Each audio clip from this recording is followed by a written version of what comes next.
I'll call what's the date? October 25th, 2023 City Council meeting to order. Are there any agenda additions or changes from staff, I do not have any. from council?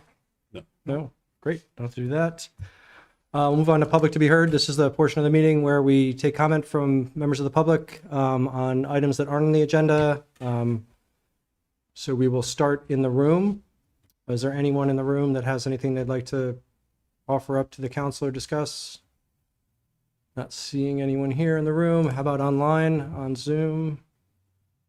Pull that up. It's like Annie. Andy Cooper?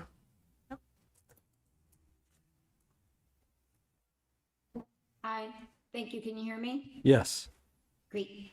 About a year ago, I came to the board, to the people I trust, and I asked for policies to be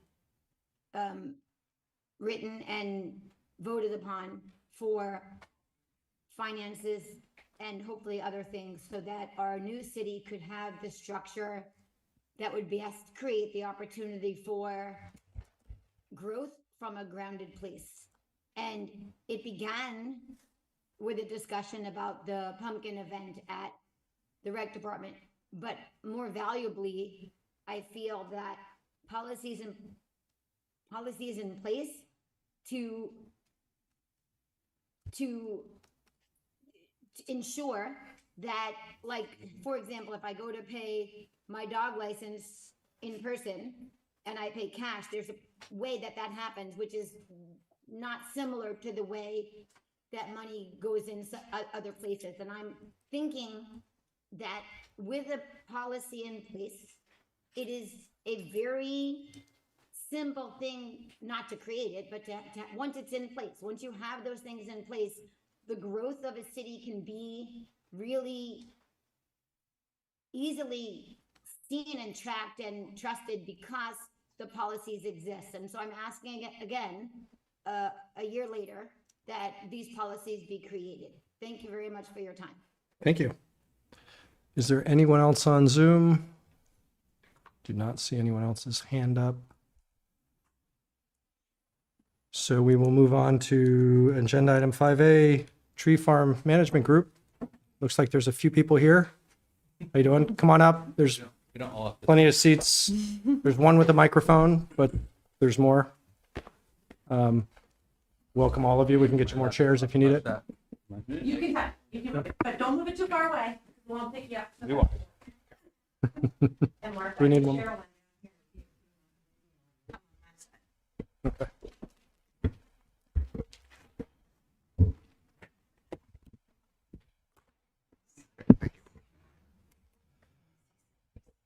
No problem. Busy. So we are beyond 5A. Just starting the tree farm. Welcome. Hi. All right. My name is Sven Eckloff. I'm the president of the Tree Farm. So thank you for having us today. I believe there are 5 of us, the 5 board members. There's 9 now on our board. 5 of us are here in the room. Today's meeting is to give you a summary on how the year went, or we're not quite closed. We closed this weekend.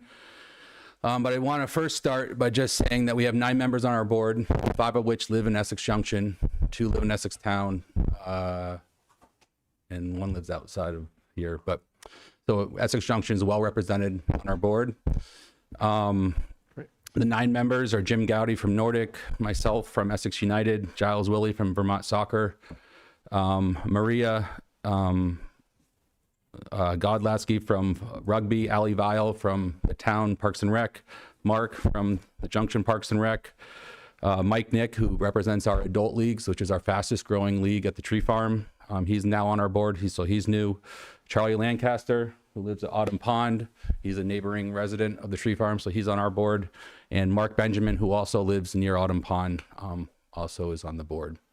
So we've been tasked to bring up our membership to 11.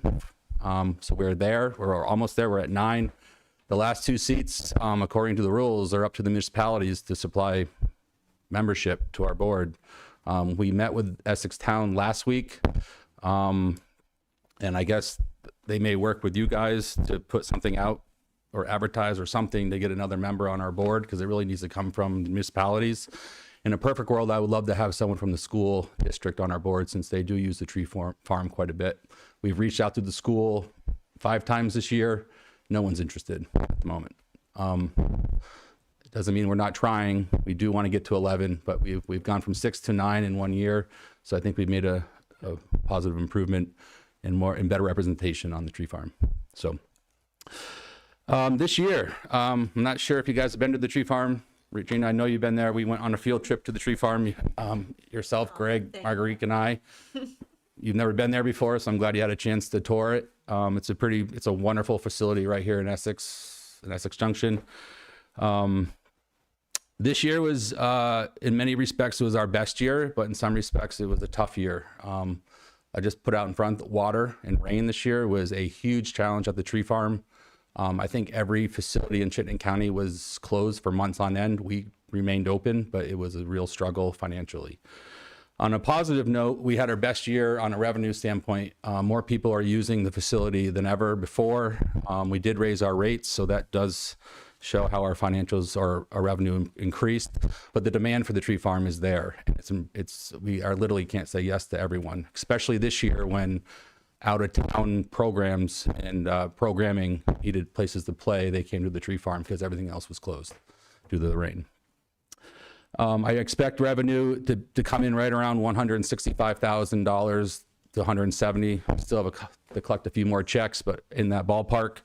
So it's a pretty big improvement on past years. We'd like to keep the tree farm affordable for everyone to use, but it costs money to run the tree farm. So we raised our rates last year 10%, and it's open for discussion from our board if we're going to increase them this year. We have yet to be determined. Tree farm, I don't know if you guys know this, but it's the home to a lot of different organizations, not just soccer. So it's the home to Essex Rec Soccer, which this year had over 400 kids. Over 50 teams use the tree farm. Is that too close? No, sorry. So Essex Rec uses it pretty much. They're our biggest user in the fall. Essex United, which is more of a spring soccer club, uses it then primarily. Nordic Soccer and in the high school. High school is all the JVA, JVB soccer teams use the tree farm all fall. And then the cross-country team at the high school uses it. They have their biggest event of the year at the tree farm. Burlington Rugby, men and women. Vermont Soccer Association, which is a big program. Vermont Women's Soccer League, and then our 2 adult leagues versus an Elite 8. The adult programs, they used to be spread around Chittenden County. They're more or less all now focused at the tree farm. So demand is high. It's really high, and we had to manage it like we've never managed it before this year. We had to close a lot of fields this year because of the rain and the damage, but I think we've done a pretty good job dealing with the cards that were dealt this year. I have exciting news this year. The tree farm opened up the facility to other programs outside of just soccer and rugby. This year was the first year we had our first big lacrosse tournament. I'm sure you guys all heard about that. We have learned a few things from that event. It was the first time we had a tournament at the tree farm where a member was not on the board. So it was kind of open to a new party that had no representation on the board. So we learned some steps, parking being one of them in traffic, that had never really been a problem before. Ultimate Frisbee, they had a wonderful tournament. They're probably the best people to ever rent the tree farm. They're the cleanest. You don't even know they're there when they come and go. So we're happy to have them, and I think they will be coming back every year. And last but not least, we had a football jamboree. First time football's ever been at the tree farm. I'm a big Chargers fan. Fortunately, the Buccaneers from CVU land came and rented it for the weekend for their big jamboree where 10 towns came. And that was a big win, and I think they're going to be renting it in the future. So all in all, a lot of different sports now at the tree farm, which is one thing that you guys wanted in our management agreement, and we're really trying to stick to that. But we do have to recognize that soccer is the biggest sport. It's 90% of the revenue. And we are maxed out in terms of field rentals. That's the current status. I will say, I just want to touch on any given week, there's hundreds of kids at the tree farm during the weekday, primarily once school's out and work's out. And on weekends, we're in the thousands of kids and adults. It's really busy at the tree farm, and it's a good thing, and the whole community is benefiting, which is great. A couple focus items this year, and I'll touch on some of the financials in a little bit, but our main goal going into the year, and this kind of stemmed from 2 or 3 years ago, is that we want to reinvest in the facility. For many years, the fields were kind of being overworked and we weren't really reinvesting in the fields. So starting about 2 years ago now, right, we really started focus on field rotation and closing down a field or two every single year to let it come back. With the amount of traffic we have and the wear and tear, we have to start doing that, or the fields would just all become a bad place. So the reason why people use the tree farm is our fields and how great they are. This year, I think we've had hundreds of comments from people that live right here in Essex and Essex Junction that the fields have never looked better. It's the best year from a field standpoint. I think that, and another reason, the demand supports what we're doing there. I hope that isn't because we got 4 feet of rain, but No, well, Definitely. I will say there's 4 of us here that irrigate the tree farm daily. So, I mean, obviously we didn't have to irrigate as much, but in normal years we would. yeah. So, one thing that you probably have seen in the financials, we're in the red this year. We were going into the year expecting to be in the red, but not as much as we're in the red. We, after the lacrosse tournament, so our 3 busiest weekends were also the 3 rainiest weekends this summer for tournaments. It was like the perfect storm. And the lacrosse tournament that was here, and initially everyone was upset with lacrosse. I think we have scaled that back. It was more weather related versus sport related. But the tree farm took a beating like I've never seen before. It was really bad at the tree farm. The high school fields were also used, and they were closed for long periods of time afterwards too. So they were ruined. So as a result, we had to make a decision. Some of the fields were unplayable. We had to close it. So we decided to close the main complex, which was an added expense. It cost about $20,000. So we weren't anticipating that, but I think it was a very wise decision. And if you've been out to the tree farm in the last week or so, that main complex looks wonderful. And it'll be open come the spring. With that being said, we had to cram everyone in on the other 6 fields, and that's been a challenge, and rotating every 3 days to make sure the fields don't get worn out in certain areas. But I can speak to costs, but maybe I'll open it up to Giles on costs. He is our treasurer. Costs are high. We know that. We're aware of that. But I just want to reiterate that the money is going right back into the facility to make it a better place for the community. So, I'm not sure if you guys have a copy of this thing, but this is a 7-year, I guess, 7. It's going back 7 years. Yeah. And so it's kind of important to understand how this document has been created and massaged over time. Prior to 2020, the facility was run by Shell, and so there was a big one single lump sum that was paid out to Shell, and then he did all of the mowing and any kind of field maintenance that needed to be done. So we had no granularity for 2017, 18, 19. that was the case for almost 20 years. Yeah, for a long and time. so when the Tree Farm Management Group decided to bring that feature back into its own realm, we then were able to push some more detail out in our chart of accounts. And so now we're able to tell how much are we spending on mowing and chem applications and hydrant blow, all those different things, so that when you're looking at how much revenue do we have, how much can we put back into the facility, you're making an educated choice as to what's going to get us the most bang for the buck. Do we have some money, like with the complex being shut down? Yes, lacrosse destroyed that whole area. It allowed us, though, to let football come in. So normally we would have said no to having football come in because they don't make any favors on the center lines of the field. So, but because the complex was already destroyed, we were able to bring the football program in. So it was like this perfect storm of good stuff, or making good stuff out of bad stuff. And then when they were done, then S&D came in behind them, flattened the whole field out, leveled things off, seeded, dragged, and then we went to town with the irrigation. And it's funny that with all this water, it's when you get the water that's important. So it just happened when the seed went down, it didn't rain for 10 days. and then it poured after that. So it's a lot of work to do those sprinklers. But now coming into 23 and on, we can actually make really good decisions as to how much money are we spending in different areas? Is it a good return? And because the three biggest users, Nordic, Vermont Soccer, and Essex United, In Vermont, in rec. and rec, because we're also users of the system, we get to see the benefits. So it's a good combination of what you're doing and why you're doing it. This year we knew we were going to do the complex, so we had to invest in another sprinkler, which was $12,000.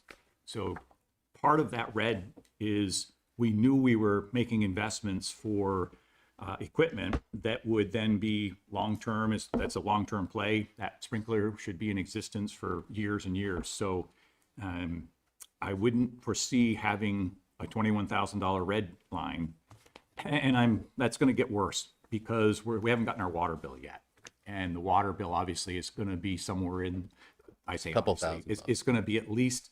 I'm thinking it's going to be more like $3,000 to $4,000. The amount of water that we put through that thing in this last third is going to be significant. So it's probably going to be somewhere in that 25. We got some revenue coming in, a little sprinkle of revenue, so probably something like a 25 hit. And but then next year we won't have to buy that sprinkler. So there's a bunch of stuff that we invested in this year that we shouldn't have to invest in next year. I would also like to note that we also bought all new soccer goal nets and soccer flags, the stuff that we have not done for 15 years. It was time to get that. So that costs some money. That's something we're not going to be doing next year, obviously. Just back to my comment on our focus this year real quick. Our goal was to increase board members. We did that. Expand our user base. I think we've done a pretty good job at that. Our field rotation and reinvesting in the facility, I think we mentioned that. We closed 2 other fields, but I think that collectively the tree farm is looking really good, and a lot of people in this community are going to want to use it and eventually rent it.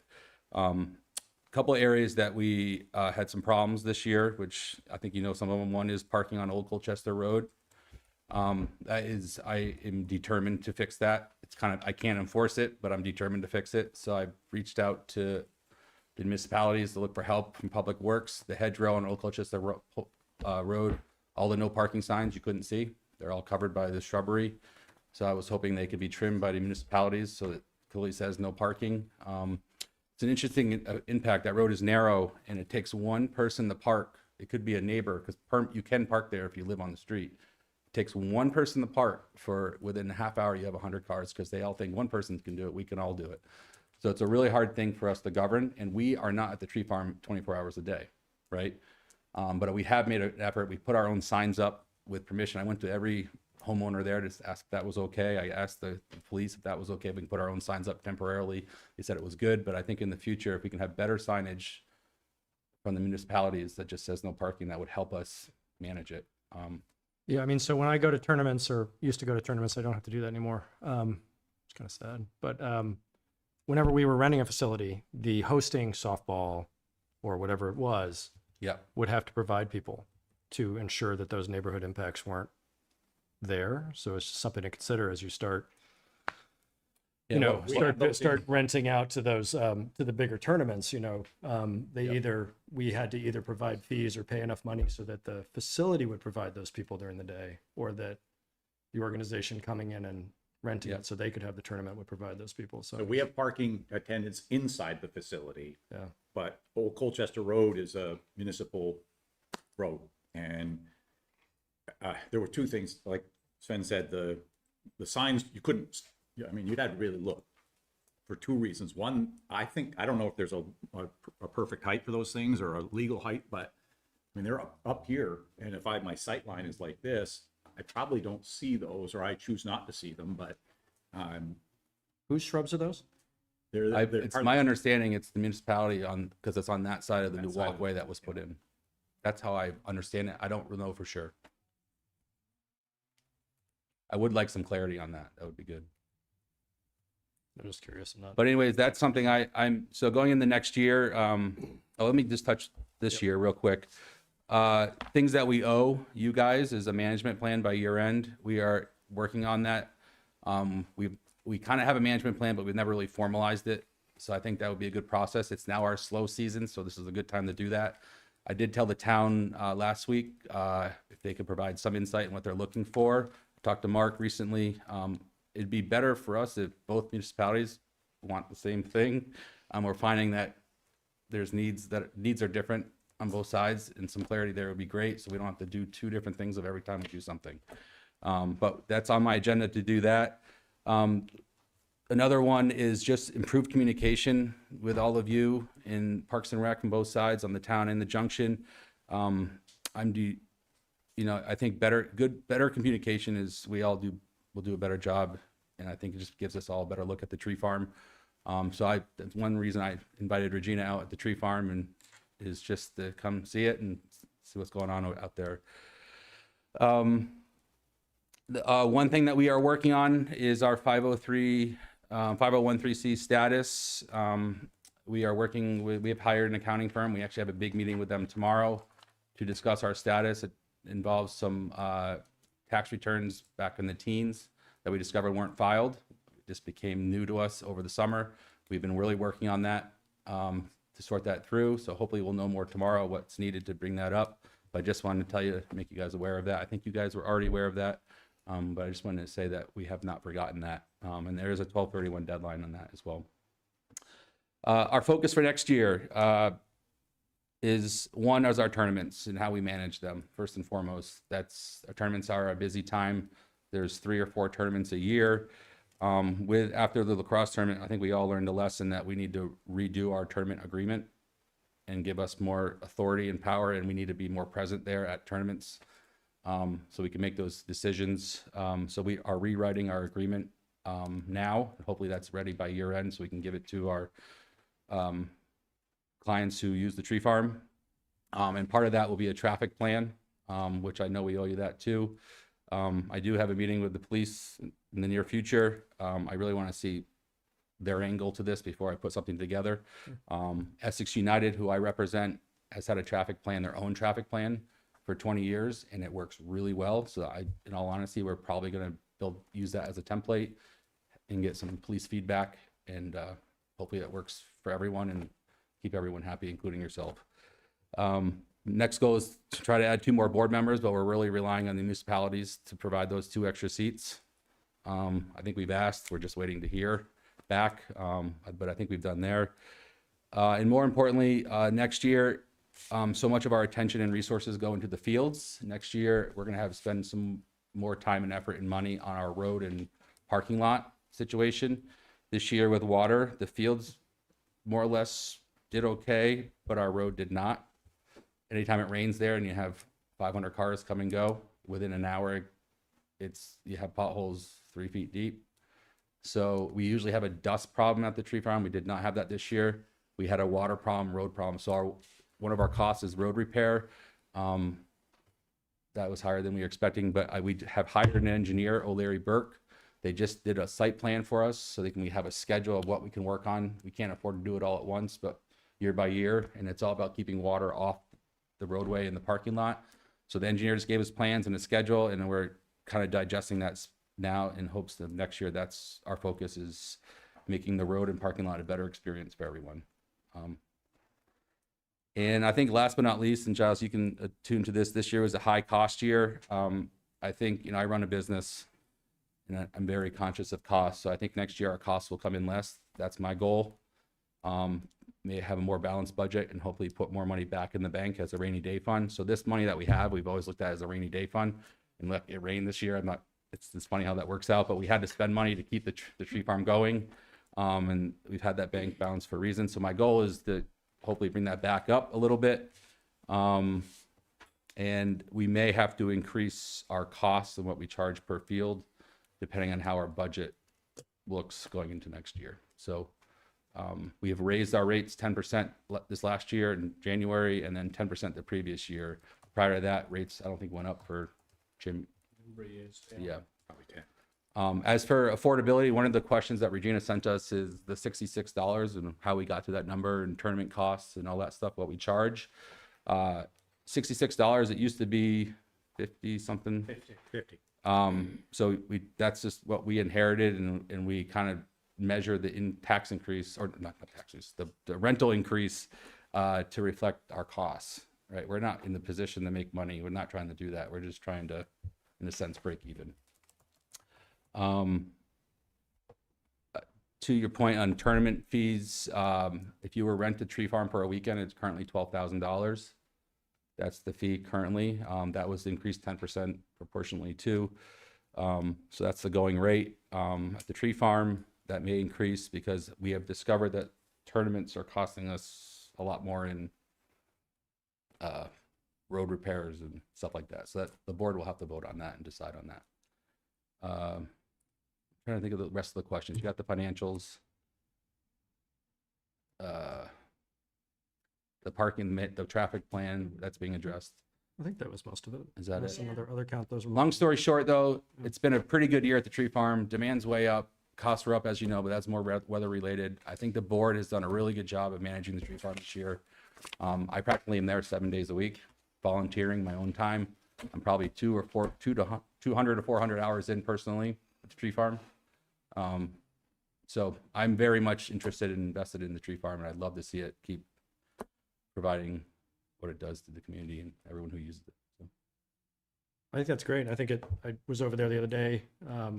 It looks amazing, especially considering. Appreciate that. And it's nice to hear that it's been busier than ever.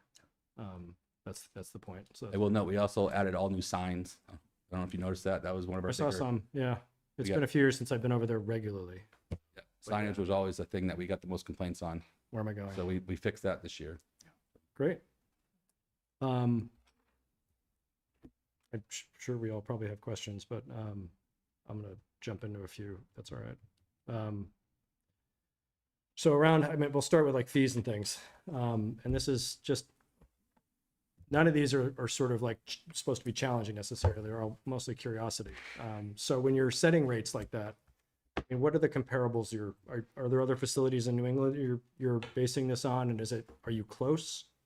I'd say we're close to the ceiling, where I say that there's not a luxury of field space that somebody could opt to go to. So like say a Nordic, we're getting to that cap where is it worth $68 or $70?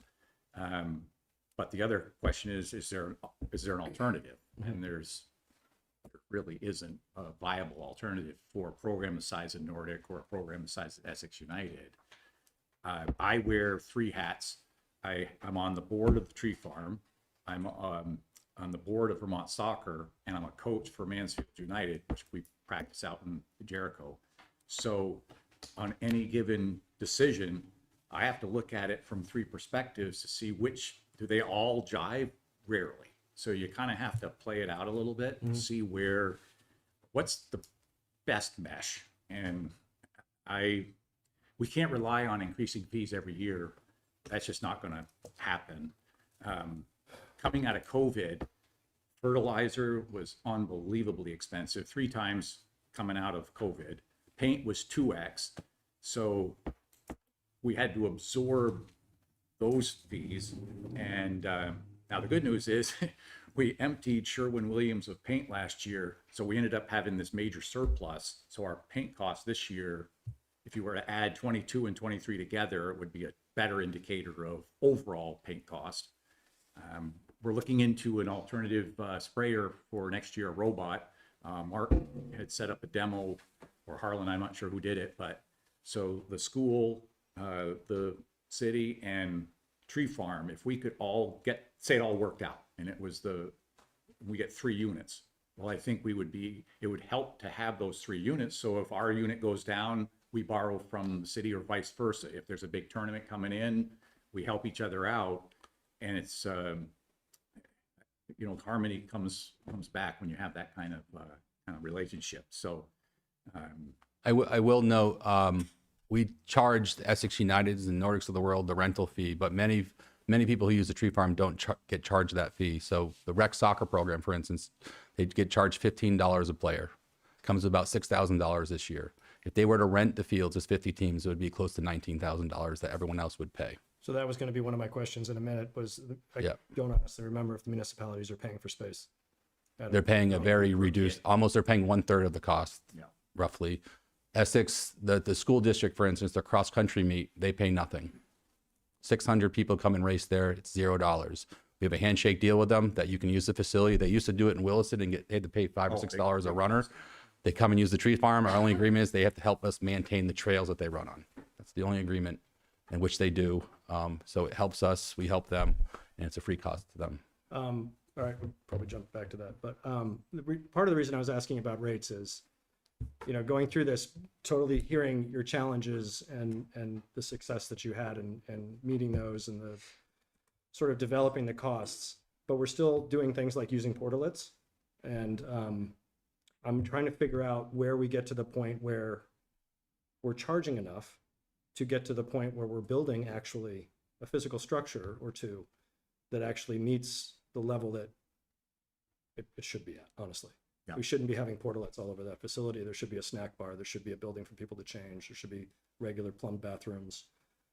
There should be a lot of those things there. So my interest is saying, if we're only charging enough to have a small, very low percentage, if any, rainy day fund,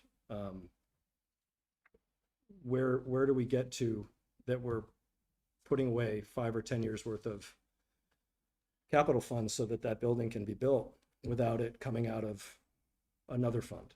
I'm thinking you would have to do exactly what you just said. You'd have to say every year, push 10,000 into this capital fund, and it can't be used for anything but that. We're going to build a pavilion for the lightning and for maybe a snack bar or something. I didn't even think about lightning, but yeah. I mean, So a couple of shelters. in that would big be- complex, there is no spot that you can go to. The barn's locked up, so there really is no spot for a lightning hit. And if you're sitting on field 5 and you're got to go all the way to the parking lot, that's luckily no one's ever been hit, but it's a concern.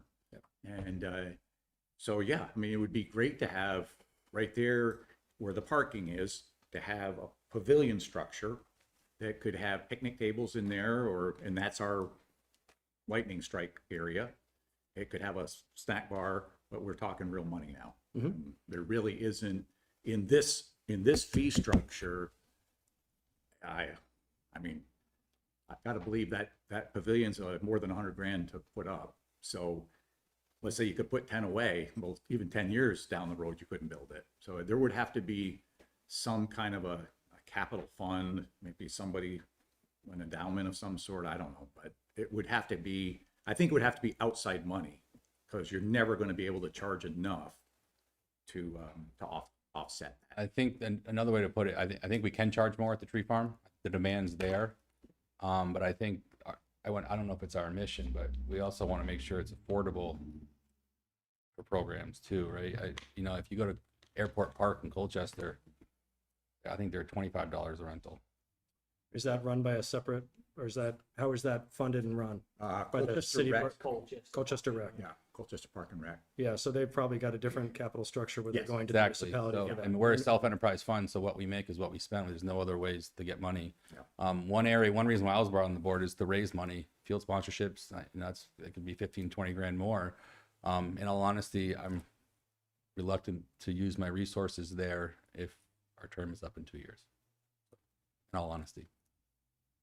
But I'd say as we talk about a management plan, I mean, that's my personal priority would be, it's behind, and it's not through anybody's doing or not doing. It's just kind of where it is. And it's not, again, not a comment on the amazing amount of time and effort everybody's putting in. But I think having that on the horizon somehow, whether it's short, long, medium, I think is critical, because I think it will also sort of self-fund over time too. Sure. A little bit, right? But anyway, just a thing. But from a safety and a bathroom point of view, at least, you think you already started to get into who is charged and who's not charged, so that you have an agreement with the school district and municipalities that charge a reduced fee. significant less than everyone else. Okay.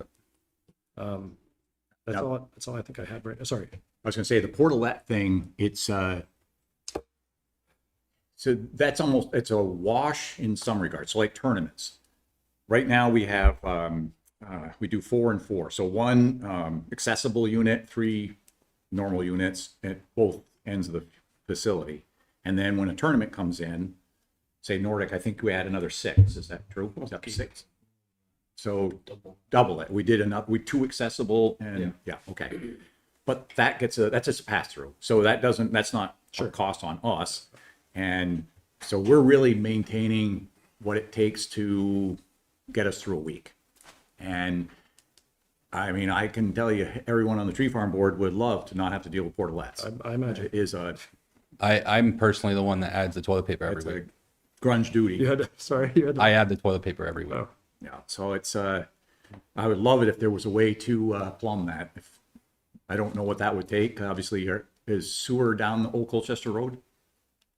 yes. Okay, so it's doable. All right, that's all I had. I think anybody. Amber, are you still here? Yep. Nothing? Okay. Lane, you had your hand up earlier, so. I do have some questions. Yeah, thank you. I'll let you. I'm just curious, two questions. Is your fiscal year, does it end on May 31st? Calendar year. Okay, so there's a lot of missing data on the reporting that you gave us. So are you looking at which years? I'm looking what's in the packet, income and expense report by month. There's zero. I think you got an old, was that the one you were talking to me about? Yes. Yeah. So that was given back in May timeframe, I think. There's a packet out there. Every month I produce a packet for every board member. So it's out there on the Google Drive somewhere, and either Ally or Mark can get us. Yeah, we're missing several months worth of data, so it would be Yeah. really helpful to see a more up-to-date. Yeah. So this thing that the summary We can get that to you. is going to give you probably what you're looking for. But One reason why I asked for this meeting today is because it's at the point where the tree farm is closing and most of our expenses and income is, if we met in June, it'd be tough to get a real picture of, how the tree farm went this year. Okay, that's fine. I just want to make sure that we're seeing as up-to-date stuff as possible. The other thing is you've talked a little bit about fees throughout this conversation, but is there a fee structure document in your materials that we can see? Yep. It you get is that. something that's requested in the contract. Yep. I'd like us to see that. There's really only 3 fees. There's the field usage fee, so the hourly rate, and the tournament fee, and then the town village player fee. If you would like, we send a packet to all our users in January, February, and then it's up to them to book the space or reach out to us, so we can send you that packet. That would be great in terms of communication and keeping us up to date. Like, just Yep. treat us like people on your mailing list. I'd love to receive that information. Okay. Would you like this year's packet as of last January, or you want to wait I'd until? be curious. I'm Okay. new on the board again, so I'm not familiar with what you're doing at this point. It's Okay. been a long time since my kids played soccer. If it makes it easier, citycouncil@essexjunction.org gets to all of us, or you could send it to us separately. Oh, Or Regina. yeah. Regina will get it to us, either, whatever's. I only had one question, just relating to the trail maintenance. I think I heard that it's a handshake agreement with the school district to maintain the operations of the trails, to maintain the trails. So in our agreement, that's great that you have that. In our agreement, what we have in here though is that the trails are to be maintained by the tree farm management group. So how is that maintenance going? The school district does it. I think they do a, They just had a big Labor Day event, Yeah. so they went through all the kids, the students, they all go through there and clean them out. I will say CTE's in there all winter in their forestry, natural resources division. They're doing all their logging and cleaning that out too, so they help us out a little bit too. I will say most of our efforts are on the fields and parking lot, in all honesty. We I probably do could brush do a hog better. all the way up though. So where the grass on the autumn pond side, where the grass translates to just trailhead, I mow that. I brush hog everything that's grass. I brush hog. So in some level, I guess I'm doing that kind of maintenance. I wonder if that might be another revenue potential generation venture similar to what's happening in Williston with Catamount and their operation there, as a way to encourage people to have memberships to help generate some kind of revenue to then help offset some costs of maintenance, because it does take then additional costs to maintain trails. Yeah, I think you would have a revolt from Autumn Pond, but not worth trying, right? That was it. So I have a, I do want to, real quick, I do want to mention, one of the questions was our minutes. Yeah. Our meeting minutes. We have meeting minutes for every single meeting. Our website doesn't make it easy on us to post those, so we put our agenda on there every time we meet and so forth. We can't just upload PDFs. Our software that we use is affordable for a reason. It's really good on the schedule side. It's not good at putting minutes on there. So I did talk to the town, and I'm talking to you now about this. I would love to have, we can provide a link for our minutes that we can somehow put on the municipal side of things. We're happy to do that. We have minutes going back decade, for a long time. So Yeah, I mean, that was from that question. I don't know if anybody else asked it, but that was from me. There's the open meeting requirement in the agreement. And that would, in my mind, include, I noticed Monday night I was not able to attend, but there's a Zoom meeting. Yep. And part of that is the recording. So all of that needs to sort of have a home. yeah, I would love for Where's that recording stored? Whose Zoom account is it?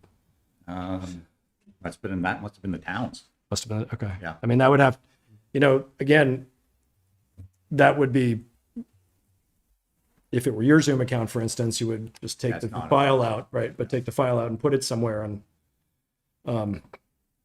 so we can talk about that. We are new to the open meeting Yeah. rules. Yep. This is our first year that we're following those rules. And in all honesty, I put the pressure on Mark and Ally to make sure we're compliant. Well, we'll talk about So that. I thought we were going into this meeting, but by all means, we can do what's needed to. I don't think we've ever had anyone. So this whole year we were open meeting, and I don't think we ever had anybody Zoom in. But it's open. Not that it won't happen. I'm just. We can talk about it offline. It's fine. But if I could, The idea is not to increase cost. is there a way we could, There's probably a way we could figure something out. with you in the town, towards one location, and we I can mean, just put the link and on our website? with the intent being also that it'd be nice for people to have a simple way to get to it. Yeah. So I'm sure we can figure something out. I'm not going to necessarily volunteer staff to do it, but I'm sure we can talk about it offline. Okay. It's just something I was thinking about. If that's in the agreement, that's identified, then we kind of have to do it. If somebody comes and says, "Oh, you said you were," buddy. So we can figure out how. Sorry, Mark, go ahead. no, it's all right. So I want to ask first about, again, your process in budgeting, because looking at your forecasting for this past year, obviously there was thought and consideration around each one of these line items and how things would go up and down. But it seems wildly varied depending on the line. And I'm seeing that a lot of these projections seem pretty far off the mark. And so I'm a little concerned about, or I'm thinking about, again, your methodology and how you look going into this year and how you're looking going forward. Because, even if I look at field maintenance, your projection last year had it much lower than it actually ended up. And while the cost here, the actual is actually lower than what it was, because, hold on, my apologies. I think you're referring to the 2022 numbers.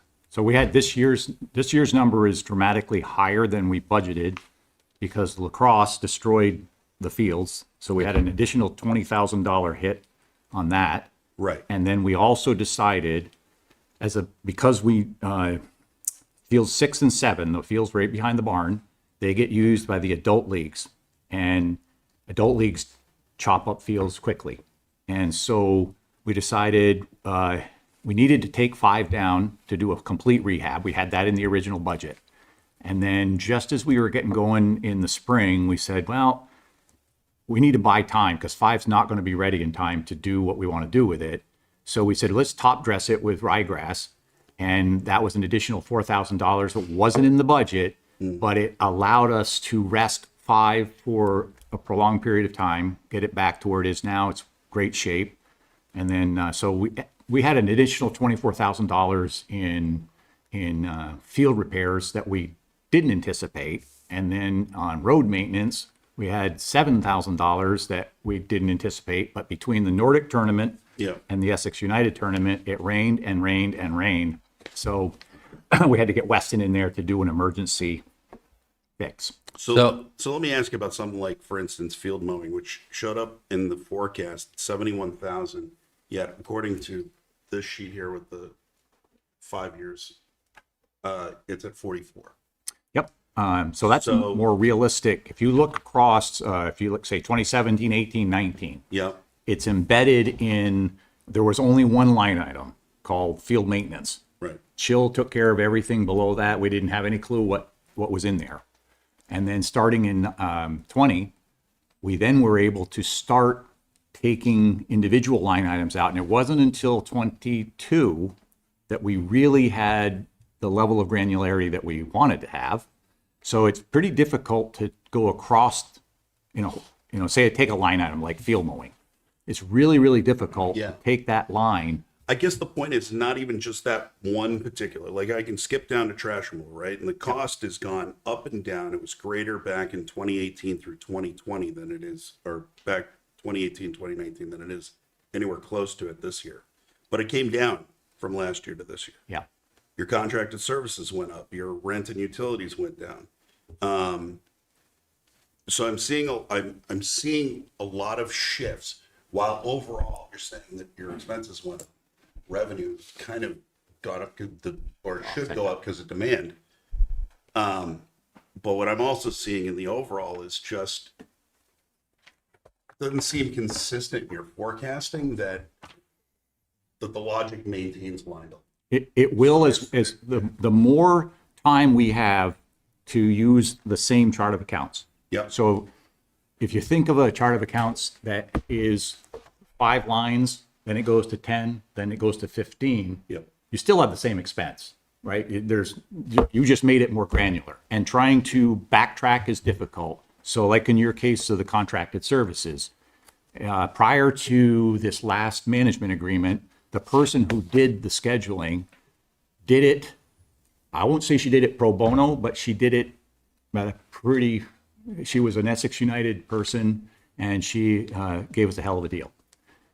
I do want to add, I understand your questioning. I'm in a business myself, so I totally understand. Sometimes it's hard to budget. So picture us like a ski resort, right? The revenue, we're pretty good at predicting where revenue will come in, right? Because we kind of know where the fields and the hours and so forth. And we only have 13 fields, or maybe 20 if we have to consider the small ones. The cost side, every increase in costs here are directly tied to water. Field paint, field lining. When it waters, our paint is water soluble. So within 2 days, the lines are gone. We had to paint a lot more this year. Field mowing. I know it's coming in a little less. Every time we mow the tree farm, it's $950. And that's twice a week, sometimes 3 times a week. This year it rained every 3 days. So we had to mow sometimes 3 times a week. If you don't mow, you can't play soccer on it. So it's all tied to water. Everything else is more or less in line. And the last thing, I'm sorry, is the field maintenance, or our largest expense is the water reel. That's cost about 11 or 12 grand. And the main complex was 20. That is primarily why our costs are are much higher than what we were budgeting for. So all ties to water. So let's go. Thank you. I appreciate that. So let me ask this question then about the bottom line. Because on the bottom line, obviously for the last 5 years, according to looking at your net income over the last 5 years, it's in the hole 26,000. Yep. And it's going to be more like for most businesses would not be sustainable for the short term nor the long term. So I'm curious about your All right, feelings on this matter from a bottom line perspective, moving forward to the future. And it brings up the question, while I totally understand how those fields are designed, how they're being used, and I'm just wondering if you've thought about some other ways, whether is it access to other sports? Is there other ways to use this facility that make this bottom line So Black, not it's blue. my job to make the bottom line better. That's always my goal, first and foremost. I will say, going back to 2017, 2018, the tree farm management group hired Shill, who did pretty much everything at the tree farm, right? Back then, in all honesty, the board wasn't doing nearly the work that this board is doing now, right? The members on this board. When they went their separate ways, because they actually personally deemed that the tree farm was not worth their time financially. So it was a partial agreement, they left, and we had to find a replacement, which we have. With that being said, and I've been on the board 2 years now, so what I've learned is the tree farm really needed some upkeep, which wasn't being done 5 or 10 years ago. So we are trying now to bring the tree farm back to where it was, which requires spending some money. But I will say, moving forward, my goal is to, like you said, to start building capital again, like we did maybe 10 years ago. And half of our fields have been redone. If we keep doing one field a year, which is our goal, I think the tree farm will slowly come up and our costs will lessen. How long do you think that trajectory looks? Is it going to take another 2, 3, 5 years in order to be on a blacker trajectory than this? So the black part is actually not that difficult. We just, like I said, we had the reel, we had the 20, we had the And all new equipment, that was a soccer that was goal a nets are 20 years huge, old. We don't have to do that for the next 20 years. Yeah, so that was a unintended cost that had to be done, right? We didn't have a choice. And so we made the choice to invest. I think that was the right choice. But going forward, we aren't going to need to spend 12.5 next year for another water reel. We're not going to have to spend 20,000 in the complex. The biggest lesson that I personally took from this year, lacrosse and football cannot coexist in a soccer environment without turf. So that's my biggest takeaway. Thank you. Anyone else? Regina, anything? No? Okay. Mark, anything you want to bring to this? No, I think they did a great job explaining, and Can I just follow up? I have 5 to-do items for you guys, just to make sure we're on the same page.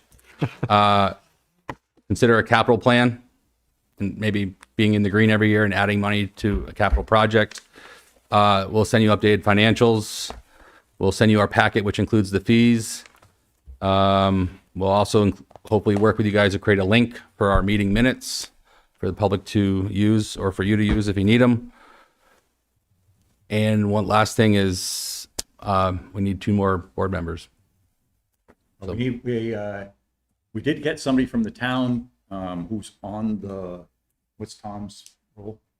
He's interested, came to our last meeting, but we have not voted on his, the town said they want to work with you guys and put something out as it's a public I think you have to. advertisement. I'm not sure, it's not in my wheelhouse, but they said they would work with you guys and put that notice out.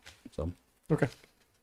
that's what I have for follow-up, and I will do my best in the next couple of days to get all that stuff to you. Thank you. We do get to open this up to public comment Oh, sure. for a few minutes. So if you can just give us a few minutes. Is there anyone in the room that has any questions on this topic? Doesn't look like it. Online, Steve Eustace. You'd like to take a couple minutes? Sure. Thank you. And for the opportunity to talk. And I wanted to thank the tree farm people. I don't remember everybody's names, but I think this was an excellent discussion and report and data and very good. A couple comments. You were talking about investments and your focus on beyond the fields on like parking and the road and all that. And I think that's good. When we talk about trail maintenance, we have to talk about investment there as well. There's areas where there's erosion. There's some work that can get done. And I know Harlan and I have looked at different areas at different times, places where gravel needs to be added, things like that.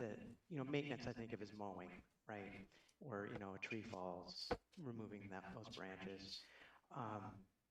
Over time, we need to do that. Otherwise, the trails will get too eroded to use and things like that. And the capital projects discussion, I thought that was a really good discussion. And, perhaps, it would be wonderful if all the fees covered the ability to do some of the ideas that Raj had.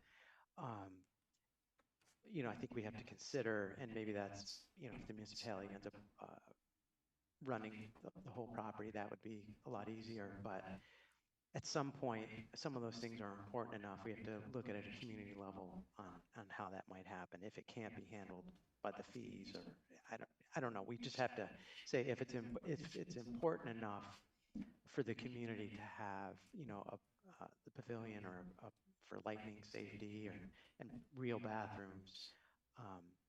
Maybe that doesn't have to be paid for with trail fees if it's going to take 30 years to get enough money to do it. Access, I've been there in the daytime, and the gate's closed, and I've been wanting to go help with trail maintenance. It means I got to walk a lot farther with my tools and things to do work, and I've had trouble understanding, and I've mentioned in previous years, on why people can't get there during the daytime, during normal park opening hours, so that they can, be closer to different things. I think that's important. Yes, I can park at the overflow parking, which is what I do, but that can be a long ways. Anyway, so I wanted to comment on that. But anyway, it was nice. The trails were mowed a little bit more often this year compared to previous years, and so that I wanted to just point that out, that it was noticed. So anyway, so those are my comments. And Thanks, Steve. reaction or whatever. On the gate, I'll just say, what we find is you get that high school kid who's just got his license and wants to go do donuts on the fields. So we try, since we don't have a presence over there all the time, we have to kind of weigh when's the right time to open the gate. And so if they're mowing, I go over and open the thing about 6:30, 6:45, and In the morning. keep one gate partially closed. So it gives the illusion that it's not totally open. And so we just have to be careful, because if one donut on a field, you just knocked out half your revenue. So Oh, no, I get it. I understand the concern there. And trying to somehow balance that would be great. We will do a better job with there. So I open and close half the week on my own time. And I recognize that opening in the morning is, we're really good at closing, because once it gets dark at the tree farm, it's really dark there. There's no lights. So it's, in all honesty, it's better with the gate closed at night. I've been there many times where the police are doing rounds at the tree farm, and it's a challenge. But I will say in the morning, so the first user of the day at the tree farm is usually, at least during the week, is at 5 o'clock. yeah. So we try, one of us tries to open it, obviously around 8 or 9 every morning. That's our goal. We're not perfect every day, so I apologize if the gate was closed when the one time you want to use it, but we will definitely try to do better there. So Sure. No, and it sounds like you're trying to do what you can, and that's wonderful. okay. So I appreciate that response. Thanks, Steve. Yep, you're welcome. Harlan, drop off. Harlan, did you lower your hand? Yeah, I lowered my hand. It's all good. All right, thanks. Annie Cooper. Thanks, Raj. I would like to gratitude to the Tree Farm Management Group for really showing up to where the conversation was when, and anyway, where the conversation was to now, the level of professionalism that you are sitting here with under this degree of scrutiny is, I'm so impressed. And I'm so grateful for your, what's the word, transparency about, the lacrosse thing and the growth in what you need to decide to do. And you are really being gracious and respectful and professional in a setting that I am feeling very uncomfortable with the level of scrutiny that I didn't know if I was in like a courtroom or a 1950s Catholic school principal's office, but I hope that the city council turns the same level of scrutiny that they put on you onto themselves and all they do. And thank you so much for what you've done and what you bring to our community and this openness to engage for what the cost should be and your work with the wonderful Mark Brislin and the wonderful Ali Vile. And I'm really grateful for what you do and how you bring this to our community. And thank you so much. Thank you. All right, Councilman, anything else? Thank you very much for spending the time. Thank you. Thanks for coming. Thank you, guys. I should have told you had a name tag on. All these meetings. All right. Move on to 5B, interview and consider appointments to the Chittenden County Communications Union District and Brownell Library trustees. And I think you're the same person, Marta. If you'd like to come up and have a seat. Thank you for waiting. Delightful. I hope you learned some things. I did. Now I'll have to check it out. Yeah, it's a lovely facility. So just an introduction on this topic. So at the last meeting, you interviewed 2 other folks for the library trustee position. This is the third applicant. This is coming to you folks as the city council because the library trustees are normally elected. There's a vacancy in that position, and so it is the sole responsibility of the council to put somebody in place to fill that vacancy. And then that seat is up for election coming this April. So that's the one board that Marta is here for. The other board that Marta is here for is the Chittenden County Communications Union District. This is relatively new. It's, I think, just under a year at this point. And the purpose of the Communication Union District is really to try to get broadband service to all un- and underserved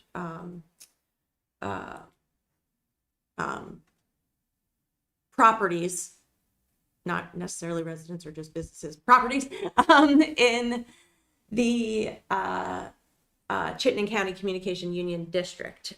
So I have been the rep for that, for the city on that board. It's a tricky process in Chittenden County. The other communication union districts in the state are farther along than Chittenden County because we have so many actual ISP service providers in the region. We were really hoping to actually avoid this step of establishing a municipality to try to solve this problem in Chittenden County. Essentially, we ended up having to do that in order to be able to access any of those Act 71 funds from the state. So that union district is still very much in the thinking process of how to actually do this. And starting to think through an RFP to get service providers to the table to serve those folks. I think that was all the intro I wanted to do. Great. For you.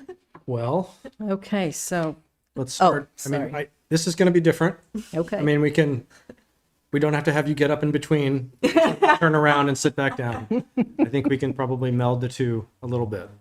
So if you want to, I'm sorry, I think I started to interrupt you, so I apologize. But if you want to just, introduce yourself, let us know Sure. your interest. So my name's Marta Power-Chersey. I've lived in this community since 1998. I love being here. I raised 3 daughters here. Pretty much was active in the community, although I did work in New York State and then in Atlanta as well. So this has always been a really special home to me because with all the external travel that I had to do, it was always great to come back here. And of course, my children were here. So a little background on me. I spent the first 10 years of my career as a journalist.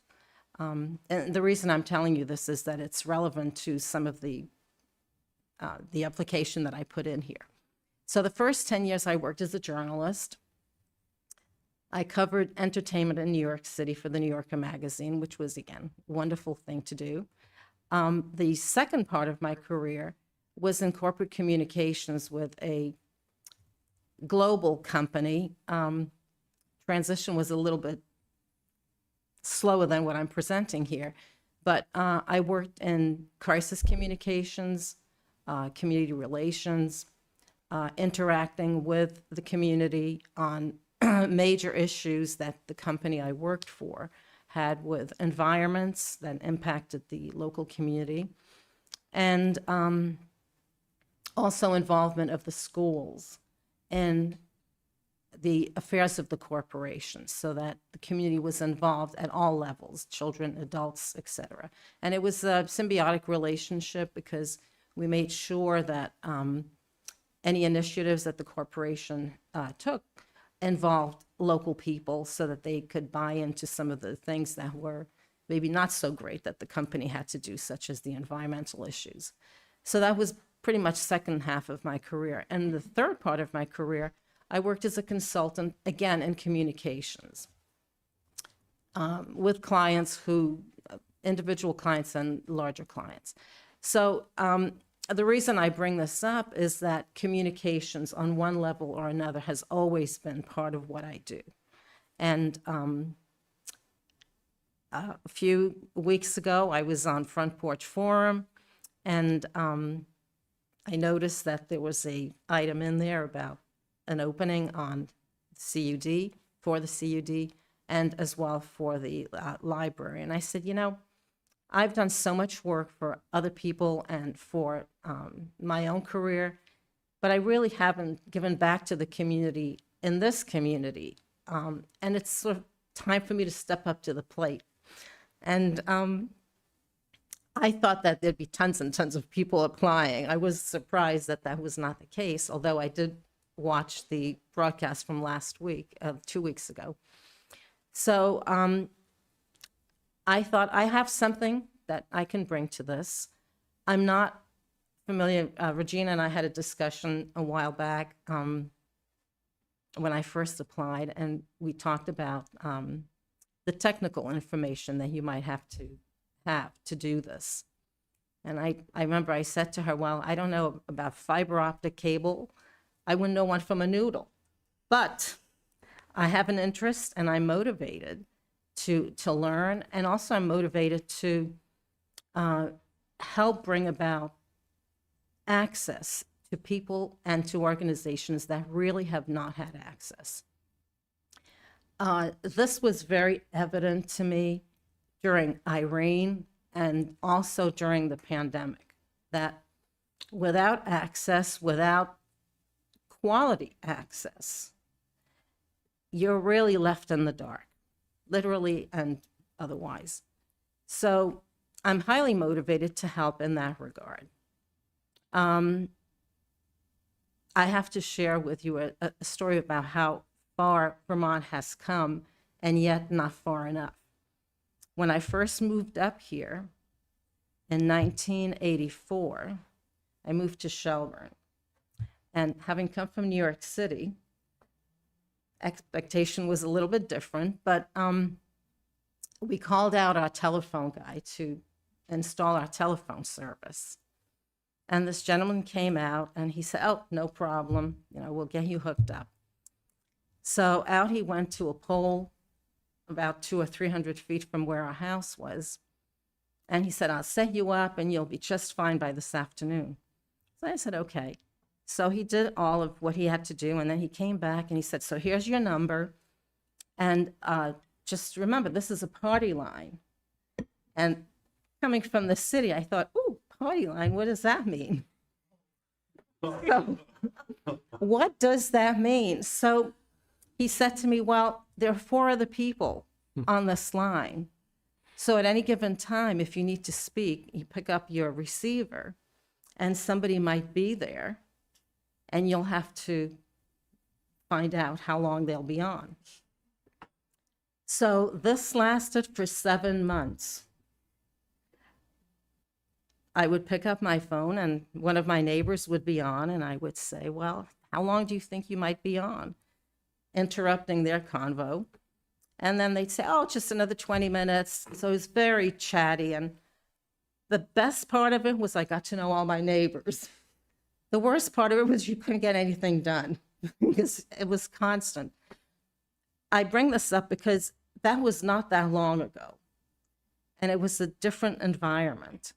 But we've come a long way in Vermont, but still, There are sometimes parts of Vermont that I visit where people do not have access, or they have inadequate access, or I have no access where I'm on the phone and there's just nothing.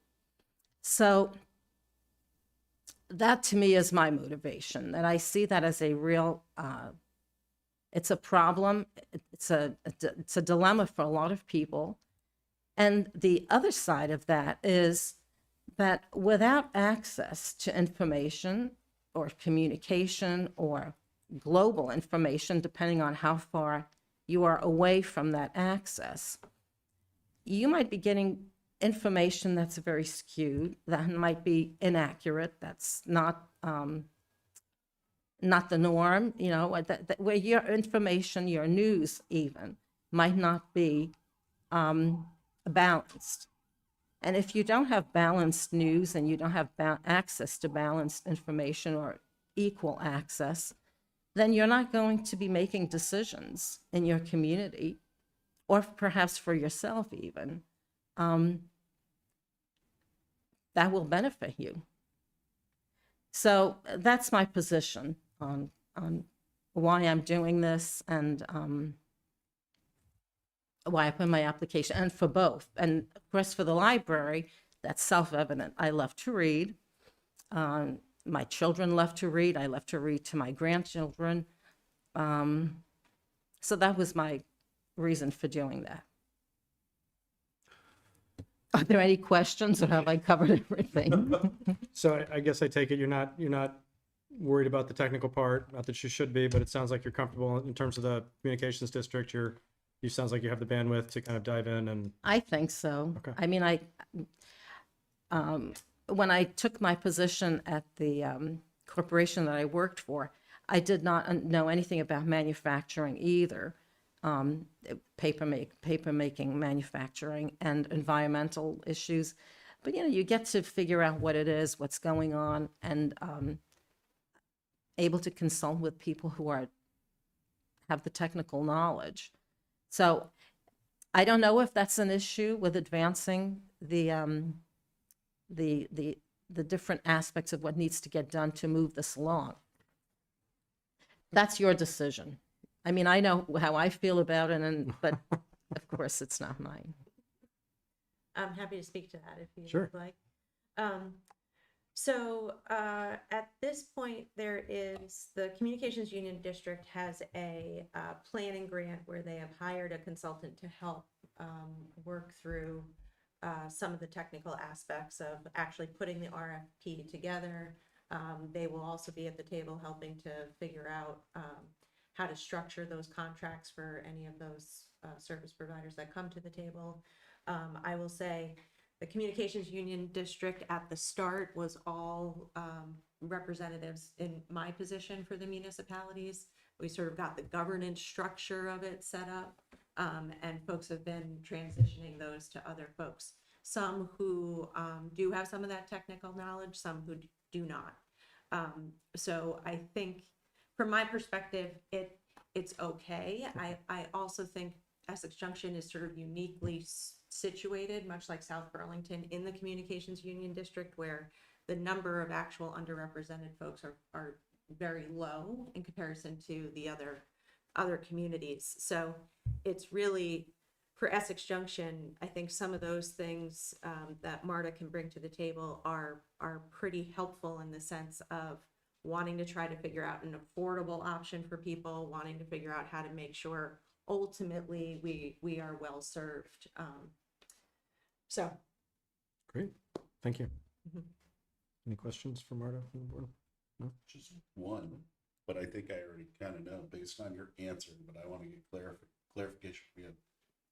If you chose one of these two boards, do you have a preference? But you shared so much about the CUD, or, you know, your feelings around the CUD, so it feels like you're kind of lean that way. Mm-hmm. That would be correct. Okay. Well, thank you.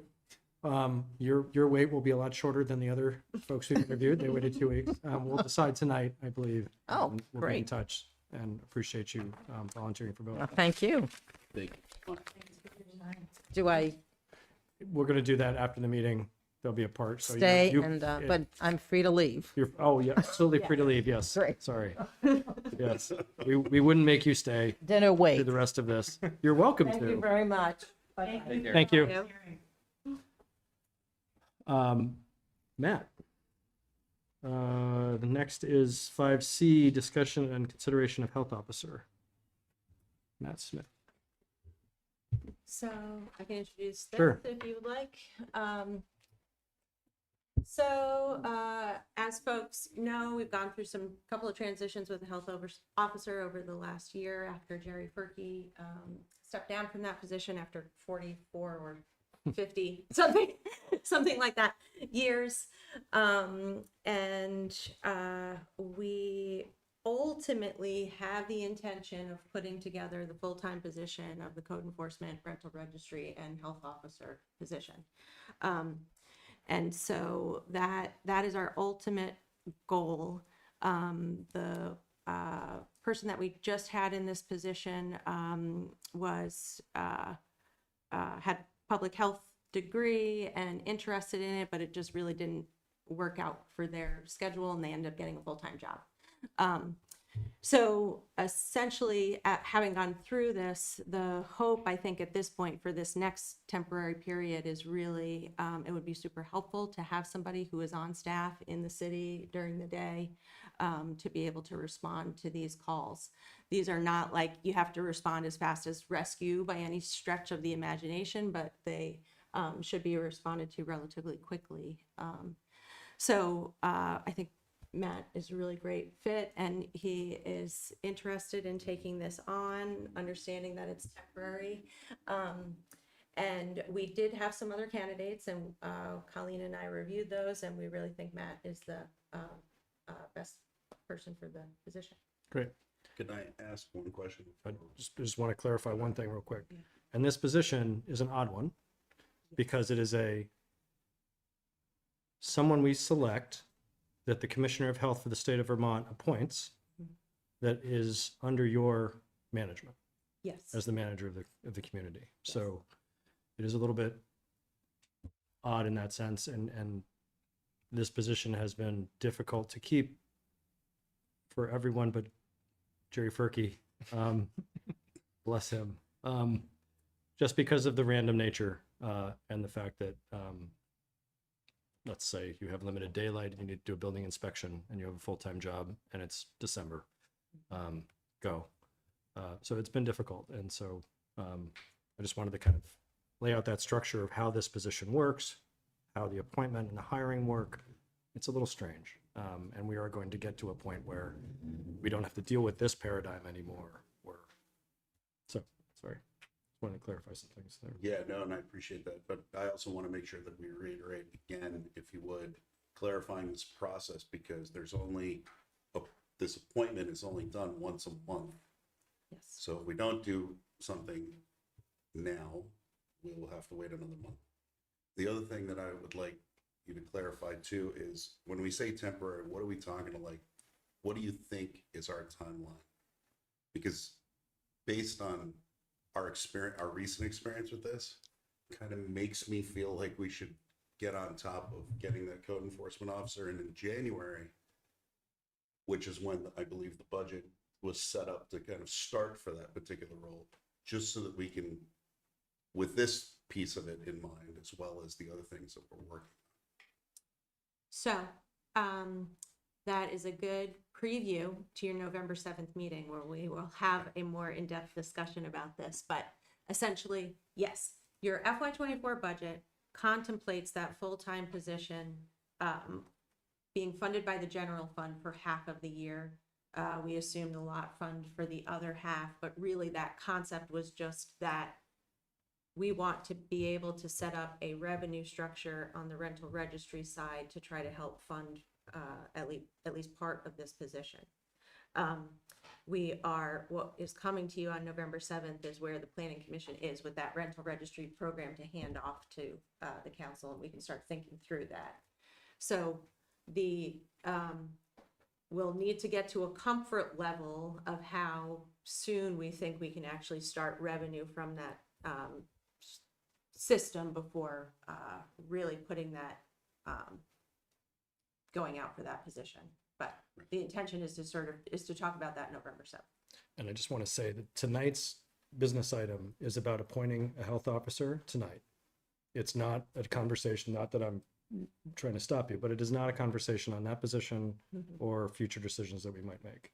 So we're doing an appointment right now, but there's no reason we can't get background on that. But I just want to make sure that's clear for folks in the room and folks on Zoom that this conversation is about an appointment specifically for this role, or a recommendation, I guess, for the Commissioner of Health. Excuse me.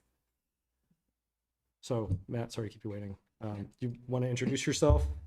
Say a few words. Let us know your motivations. Definitely. So yeah, I'm Matt Smith.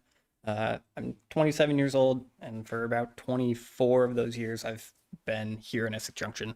I now reside in Fairfax, hoping to come back to Essex. This is home. I'm currently an employee for the city. I work over at Essex Junction Recreation and Parks. I've worked there since I was 14. I've worked full-time for the past 6 years, I believe. In that background, taking care of buildings, of which is anywhere from just general upkeep, renovations, everything like that, dealing with some zoning and ordinances, and then obviously grounds and facilities, taking care of playgrounds, soccer fields, everything like that. I did a year with Safety Systems of Vermont doing fire alarms and securities, dealing with life safety. So in and out of multifamily dwellings, commercial buildings, you name it, I've been in and out of them.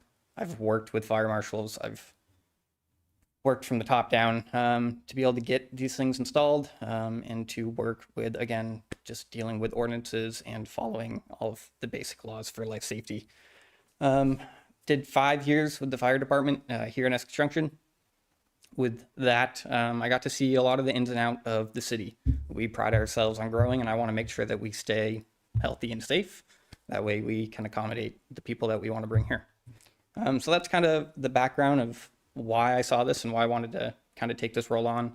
I saw it as an empty seat that needed to be filled to help the city kind of prolong. Obviously, we were graced with Jerry, who took this on and did it so well. And then it's been open since the middle part of October, and it's been empty since.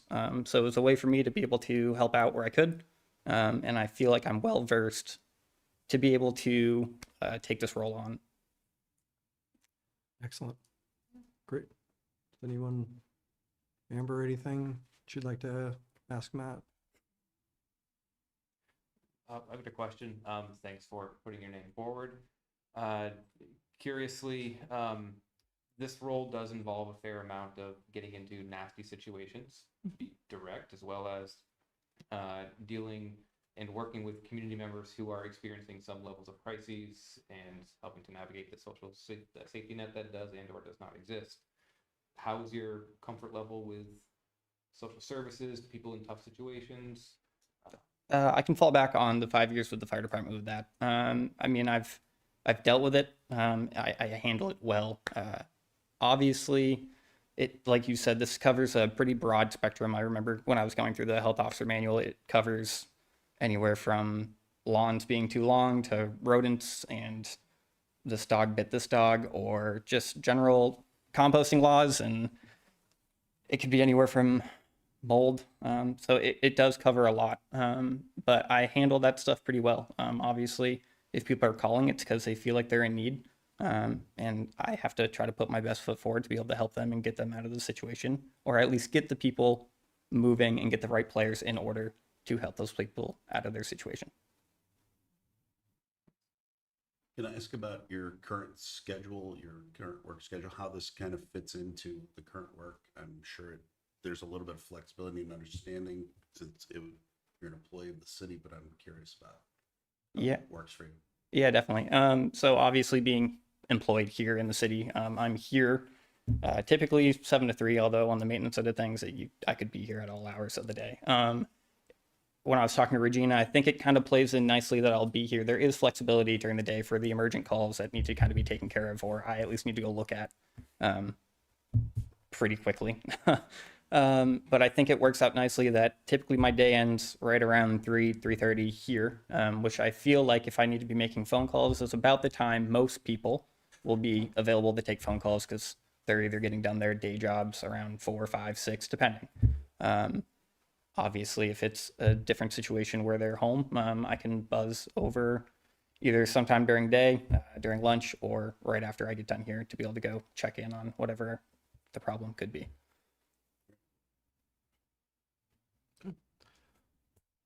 Andrew kind of asked my question, so I'm just grateful you put your name forward, and yeah, thank you. Thank you. There is a motion.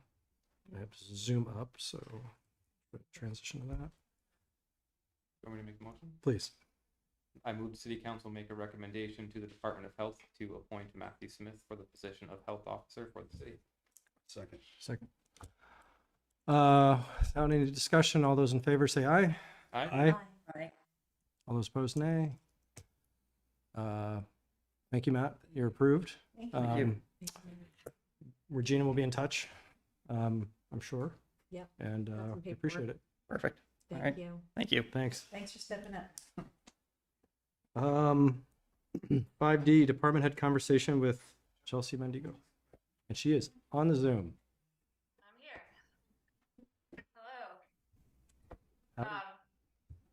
I'm not sure how you want to go about this. If you want me to highlight some information that I shared in my memo, or just ask questions.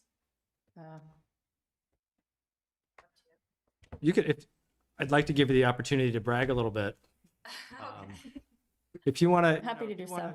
Start with the good, and we'd also love to hear a little bit about, I mean, the memo is very complete, so thank you.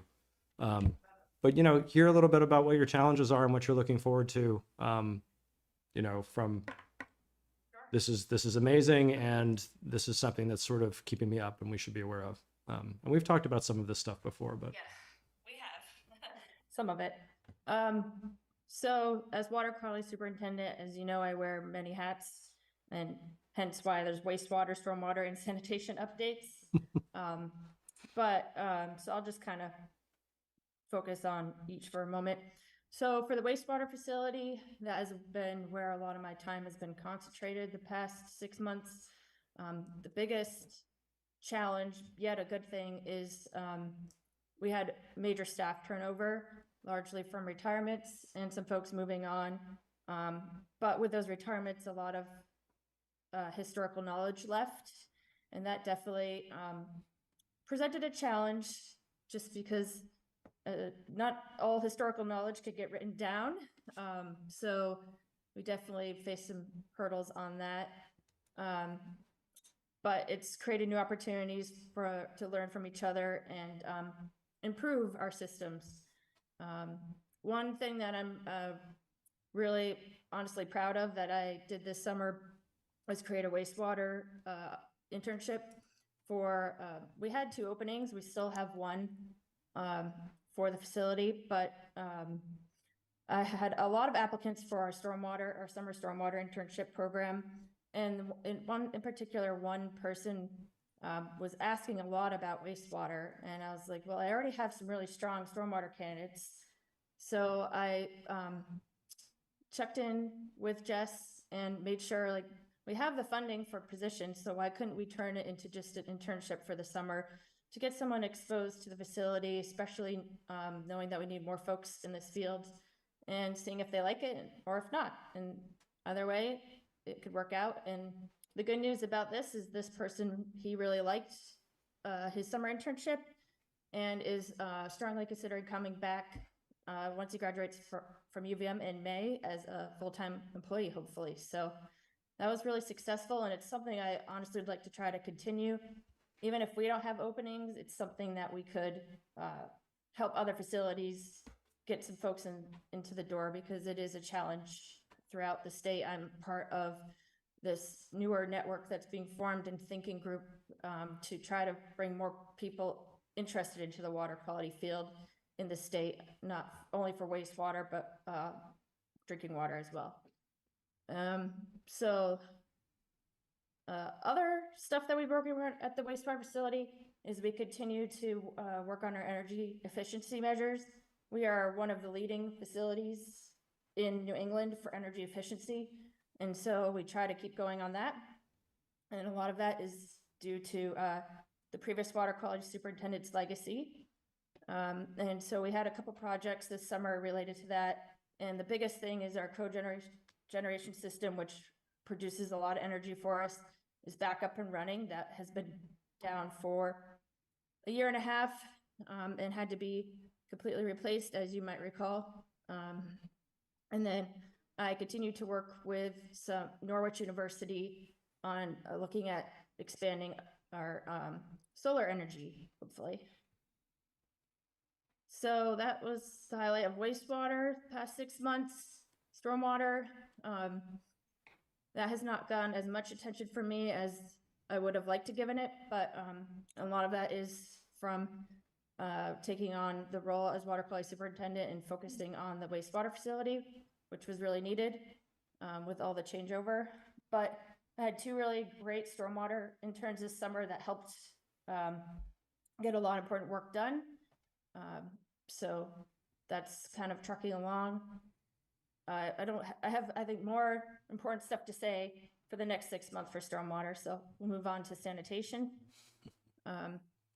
Sanitation, we did a full replacement of a pump station internally and in-house with our own operators and assistance from one company, but it resulted in huge cost savings and expanded the life of that pump station for another 20 years, hopefully.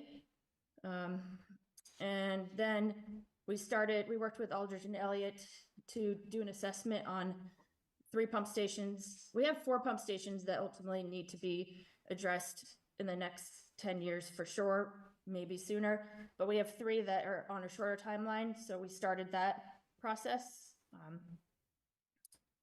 And then the other really important thing is creating the allocation and sewer connection fee, which is going to help put more money into the sanitation fund, which is desperately needed. It's pretty underfunded compared to the wastewater capital plan. So, and knowing the improvements that are going to be needed in retrofits in the coming years. So, any questions on the past 6 months? Just having a hard time believing that was just 6 months. We've gotten a lot done, which is great. Done. Really? Yeah. It's, Impressive. and I think that one thing that keeps coming through every time we have these conversations is just the level of innovation and the amount of collaboration the plant you all do with outside organizations and sort of coming up with solutions, and just very impressive. So I'm just, it's really hard to quantify when you talk to people. I talk to people out on the street, sort of get really excited about wastewater. They look at me a little weird, but there's a lot of really cool things happening. Yeah, and I didn't even touch the surface of all of what we're doing, but yeah, we've always been really strong in partnerships, and I really want to continue that. And I did list a bunch of the partners we worked with. I didn't talk about it, but in the last 6 months that came to memory, that's kind of outside of the norm, and especially working with some other facilities and supporting each other when needed. So that's a great thing to continue. Anybody have any questions so far? No? I would like to say thank you for your time yesterday. 30 minutes is truly not enough, No. but it was really impressive. I mean, Did you tour the facility? yeah. Yeah. And I mean, That's a fun tour. and you all know, I mean, and you can see it in the detail, and we've seen it in the reports before. This facility is leading the way in all these areas. It's got some amazing partnerships. It's heading down a path of just, I would agree, you could kind of geek out in this, and now I can understand why. I would not have guessed that prior to being on the council. But it's really impressive. The one thing I would like you to talk about briefly, because this has come up in past conversations and you do talk about it in the things the council should know, is where we stand on the PFA's conversation. Where you've given updates on this before, and we know that at some point in the future, the state will do something, and it's going to impact our costs, and it's going to impact your logistics of managing those biosolids. So where are we at today? Today we're waiting for the federal government to to make the requirements or set the standards, if you will. They already have in drinking water, I think the end of last year. And so word on the street is that that is pending and coming probably in the next year or so, which is much sooner than I thought, to the wastewater side, which is definitely frustrating because we're at the end of the pipe, so we can't control what's coming to us. And it's not really going to create a solution by regulating us. They need to regulate the producers, but that's a much longer conversation. So one thing that it's going to require to, initially we're not going to be ready if it really comes out next year, to be honest. What will happen probably is our recyclable material that we call biosolids, the end product of wastewater besides the clean water, that will no longer be able to recycled, most likely. It depends which compound, because PFAS has so many compounds, depends which ones they decide to regulate. But if our sludge doesn't pass, and the thought is that it's going to be almost zero, the limit, which is what they did in drinking water, we will have to just send our sludge to the landfill, which is fine. But at the same time, we only have one landfill left in the state that is only projected to have like 10 or 15 years left. And if you're filling it with, if all these wastewater facilities are filling it with their biosolids, which is a reusable material, it's also going to take up a lot of space. I mean, we send out a tractor trailer load a week of biosolids, and that's just keeping us afloat. So that's kind of where we're at. And then in the long term, it would be investing in removal technology, which we have some things in the works on with UVM, and or a lot of it's like incineration, which is another issue of the state of Vermont because of air quality standards. So I'm not quite sure what the solution is going to be, but it's going to be a statewide problem. So we'll just lean on the partnerships and see what the facilities can figure out together. Can you also speak to capacity? Because obviously with Essex Junction looking to grow a little, with Williston, with our, our neighboring communities that we work with, where are we at with capacity, and what should residents expect for our conversations moving forward? Because I assume that we're going to have to be looking at expanding your facility. Yep, and that is some of what I highlighted in the 6-month look ahead, both under wastewater and sanitation. Currently in the wastewater, it's been 10 years next year since we've had an upgrade from 2011 to 2014. If you recall, we had a $15 million investment in the wastewater facility for maintenance. So right now we're working with Aldridge and Elliott to conduct a 10-year evaluation of the facility. It doesn't necessarily mean we need an upgrade like soon. It's just looking at maybe where there's some deficiencies that we've noticed over the past 10 years or different kind of equipment, especially in our solids handling, and knowing what's coming with the PFAS issue. That technology has really advanced, so maybe we need to change what we're doing.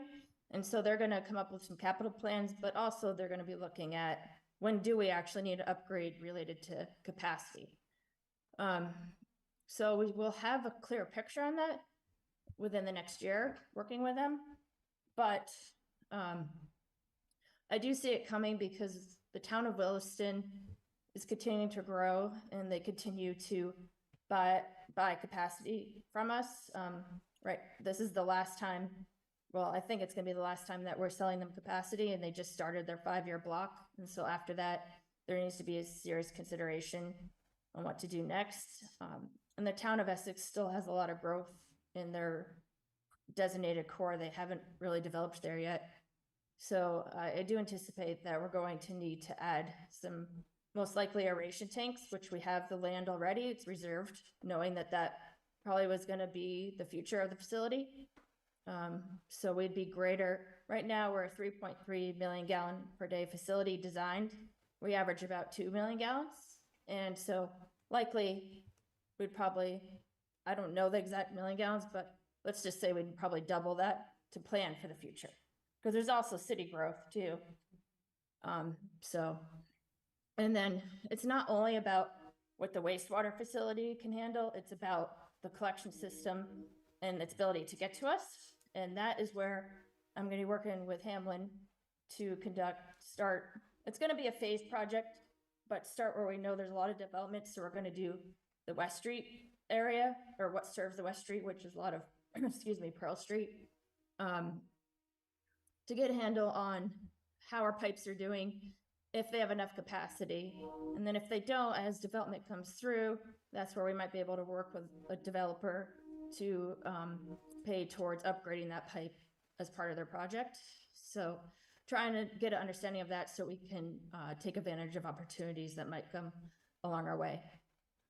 Can I also ask if you have insight into this? I'll cite one project that I'm somewhat familiar with, which is the project going on at Burlington Beer Company, you know, because of their huge capacity and the sorry, I don't know the specific technical term, but it's the weight or whatever of that, the material that they have. Anyway, they have to put another piece of the system to make that load easier for you to manage. Retreat. Yeah. The pre-treat. It's called BOD loading, is the technical term. Is that something that we can use with developers here in the city to make it easier on the work that you're doing down there? Yeah, and that's what we're working with as I highlighted the Tri-Town High Strength Waste Ordinance. We have a draft ordinance that we, as a group with the other two communities, need to review.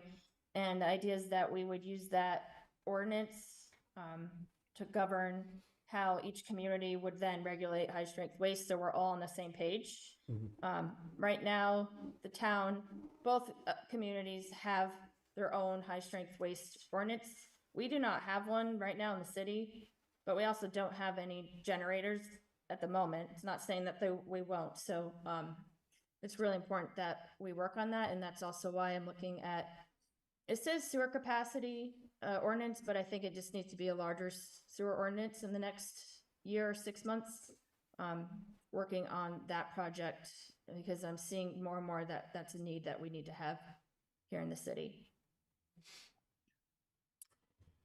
I'm done. You're done. You're sure? Yeah.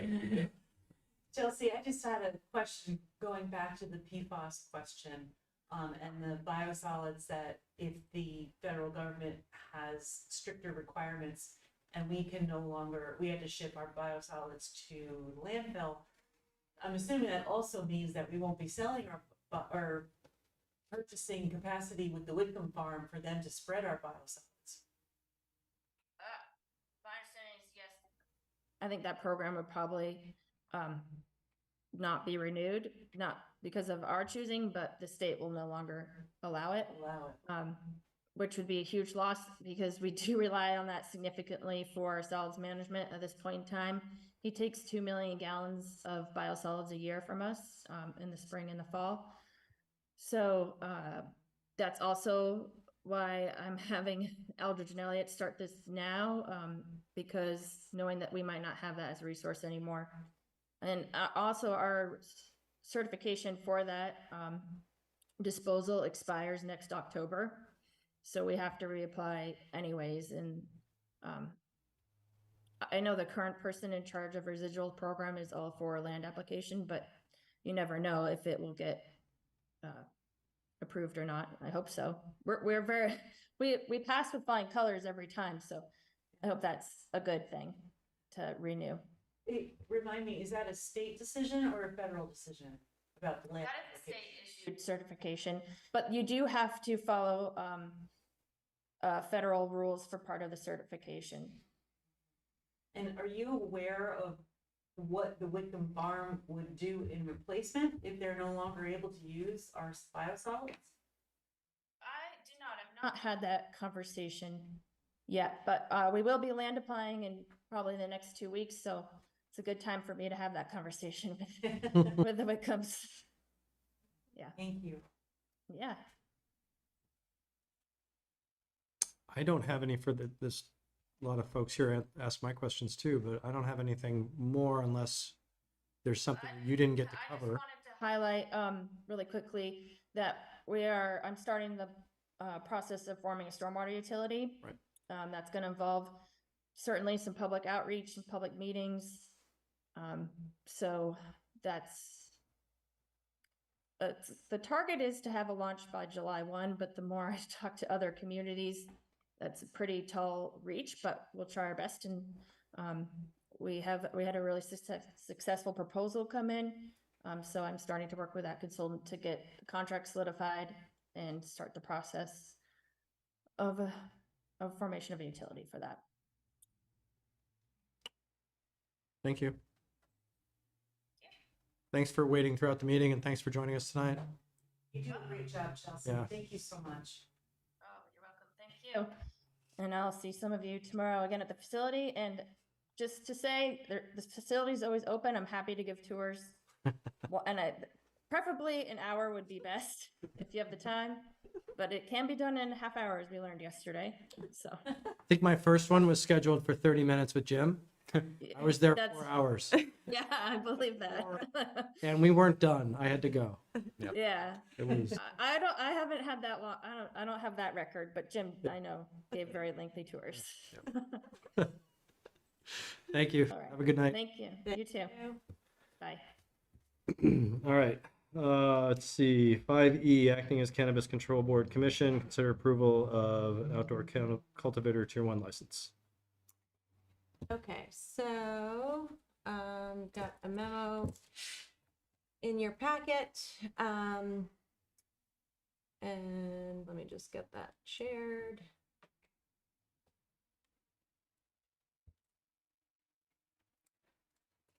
So, as folks know, you've got your local Cannabis Control Commission to issue licenses for cannabis establishments.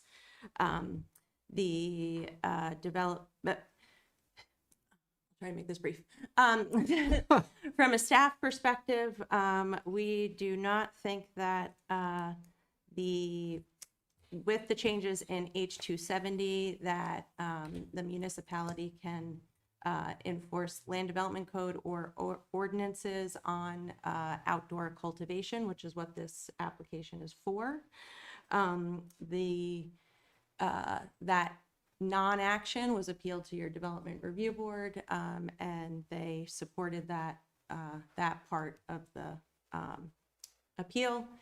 The state Vermont Cannabis Control Board has issued their license. They basically do this in a two-part step. They approve the license, but that is with conditions, including having the local Cannabis Control Commission issue the license as well if a municipality has one. So we have 60 days to make that decision. My understanding is that the state rules have changed at this point to lower that to 45 days, but the 60 days is being adhered to by the VCBB because that's what was in place when we were informed about the approval. So the recommendation from staff is to issue this license, and that's what you've got in front of you. Can I ask a question? Hold on a second. Can we see the other counselor on the screen? I'm sorry. Yeah. Is there a way to? Sorry. That's fine. Make sure. And the other counselor has a name, but. Sorry. Go ahead. No, I just wanted to follow up on a question that I asked at the last meeting in regards to the inspection. Had an inspection been done? Yes, so our understanding is the VCBB does not issue that initial approval unless they go out and they do an inspection. And we also have communicated with the VCBB about the fact that you could see the plants from the street. And so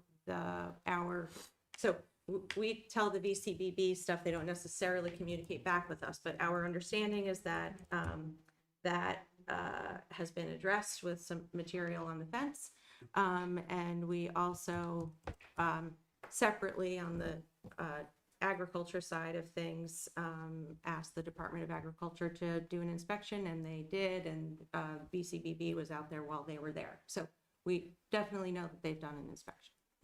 Thank you. Any other questions? No, we'll go around the room on this one. If anyone wants to make a motion. I will move that the Essex Junction Local Cannabis Control Commission approve the local cannabis license for Trichome VT, their Tier 1 outdoor cultivation. Do I have a second? I'll second. All right, is there any discussion? No? I'm going to call this out at this point. Andrew? Aye. Amber? I'm voting aye, but Raj, you've got a hand up for the public. I don't know if you wanted to take public comment before we voted or not. Well, we're in the middle of voting. I know, sorry. Change that. Okay, aye. Marcus? Aye. Elaine? Aye.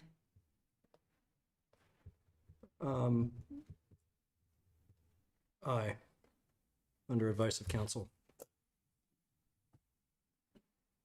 Motion passes.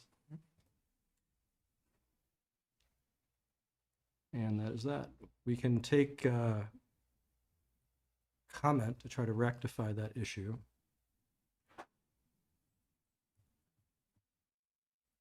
Does anybody have their hand up still in the? Stephen, sorry, my Zoom is a little slow. Stephen, sorry we didn't do, and everybody in the public, sorry we didn't do public comment before that. The Liquor Control Board and Cannabis Control Board portions of this are a little new to us.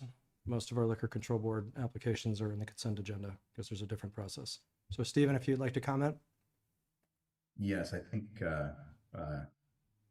much of what I'd like to say is now moot. But I think, yeah, this does, it's very important to get clarity from the state. It's the DRB ruling, the paragraphs of 7 VSA 863 that they quote, which are summarized in the packet today. They show, so there, it says that the municipality shall not prohibit the operation of a cannabis establishment through an ordinance adopted, pursuant to 24 VSA, blah, blah, blah. And there were other pieces to that, and I think that's in paragraph D. In paragraph paragraph B, the local commissioners may condition the issuance of a local control license upon compliance with any bylaw adopted pursuant to 24 VSA 4414 or other ordinances, which again, paraphrased, have other limitations for outdoor cultivators. So, 8 sentences away from each other, the same rule says that a license may be conditioned upon 4014 based bylaws, and another says that it can't. Also, the wording talks about regulating, or excuse me, prohibiting the operation of a cannabis establishment, not the operation of any cannabis establishment, right? So there is no, the local ordinances don't seem to have a prohibition on cannabis establishments of any type. They merely zone them into certain areas, and the R1 zone is not one of those areas. So it'll be interesting to see what the state's response is when the letter that was voted on last session comes back. Thank you. Thank you. All right. Move on to. Annie has her hand up, Raj. What? Yep. Sorry, Annie, I didn't see that in because I had the memo up. That's okay. Thank you for the moment to speak. I just want to, I'm a little confused. It's like a point of order question, but it belongs here. my understanding is that it is acceptable and usual to ask for, maybe I'm wrong, public input, like after the motion gets made, but before the vote. Where does that go? And is it supposed to happen every time? Because I had my hand up during an earlier vote, and it's okay if you don't answer me tonight, but I'd like to kind of understand that better so that I could participate properly. Thank you. What's your question is when in the portion Like- of a vote, Yes. once a And- motion is made, there's no public comment. So then, thank you, and then I'm still a little bit unclear about, thank you for that. So is it a thing that every single time there's going to be a vote, there's first the request for public comment? Because that's what I understood from the time that I have been participating. Which portion of the, Like, of getting into a back and forth, which portion of the, yeah, which section did you have your hand up that we did not see? during the previous vote about the health officer. Um, Not during, before I had my hand up before the motion was made. Yeah, that was an appointment, and I didn't open that to discussion.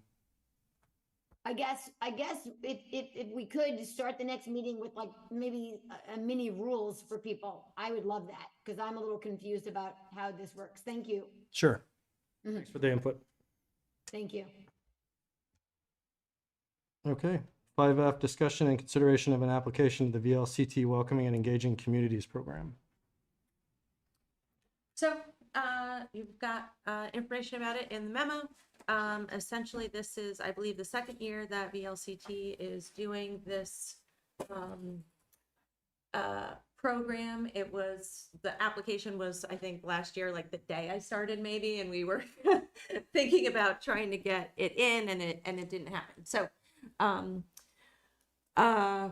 would really love to be able to do this program. It's a 6-month program. Essentially, the city would be in a cohort with other municipalities that are in it as well. We would have 3 participating members, and the thinking is that would be Raj, myself, and HR Director Colleen Dwyer. So we can really try to sort of build this from sort of internal out. That's the thinking on it. So if folks are interested in applying to it, there is a letter in the packet. And we have some other background information to pull together too for the actual application that's due on November 9th, I believe. It could potentially cost us $500, but if we have good attendance, it will only cost us $100. So. Great. Any thoughts on this from anyone? No? I'd say yes. 100%. Okay. All right. It's a great program. Okay. Glad we're able to apply again. There's another chance. Yeah. Yes. Excited about it. Looking for the memo, sorry. Do you want me to make a motion? I would love that. I move the city council sign the letter of interest and authorize the city manager to apply for the VLCT Welcoming and Engaging Communities Program. I'll second. Great. Is there can you rescind your motion for a minute, please? I rescind my motion. Is that And okay my with you? second. Okay. Is there anyone in the room or on Zoom that would like to speak to this item tonight? No one in the room. It doesn't look like anyone on Zoom. Pulling Zoom up quickly. Sorry. Okay, yeah, I don't see I was anybody gonna on say, Zoom. Annie, I do see your hand, but so. My hand was up by mistake, but Raj, thank you. Thank you. Trying to do this right, Annie. Honest, I swear. Yes, I understand that. I appreciate you very much. Sorry, would you say your motion again, please? I reiterate the motion I had earlier. Great. I'll second. Great. Without discussion, all those in favor, please say aye. Aye. Aye. Those opposed, nay, excuse me. Motion passes. Excellent. Thank you. Consent agenda. Motion to, Move we approve the consent agenda. Second. excellent. No discussion. All those in favor say aye. Aye. Aye. Motion passes. Thank you. Reading file. Yes, okay, sorry. It's okay. This Take your stack time. of papers. So, we are doing a strategic planning process. If you haven't heard. The survey is still out. We extended the deadline to October 31st. Partially, we did that so while we're at Pumpkin Palooza this weekend, we can continue to sort of get the word out about the survey and hopefully get some more folks to take it. We are also hosting think tank workshops, both on Thursday, November 2nd from 5 to 8 p.m. and Saturday, November 4th from 9 a.m. to 12 p.m. Would very much appreciate folks RSVPing for that. And again, just to try to sort of quickly summarize what we're really hoping to do here with this process is try to prioritize, sort of check in on our vision. A lot of the work that was done through Heart and Soul, are we sort of on the same track there? And then also really try to hone in and prioritize efforts over the next 5 years, because there is a whole lot of awesome things we want to do, but we really need to focus up and prioritize those.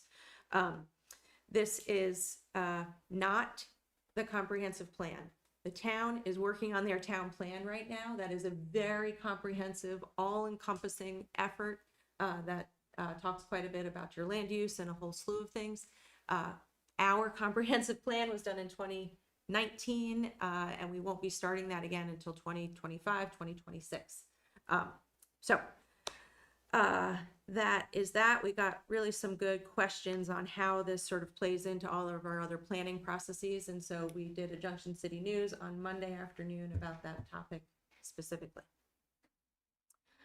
From the finance director, from Jess, we had the audit fieldwork happened last week, and they wrapped that up. So we're hoping to have the auditors finalize the figures and have a draft report by Thanksgiving.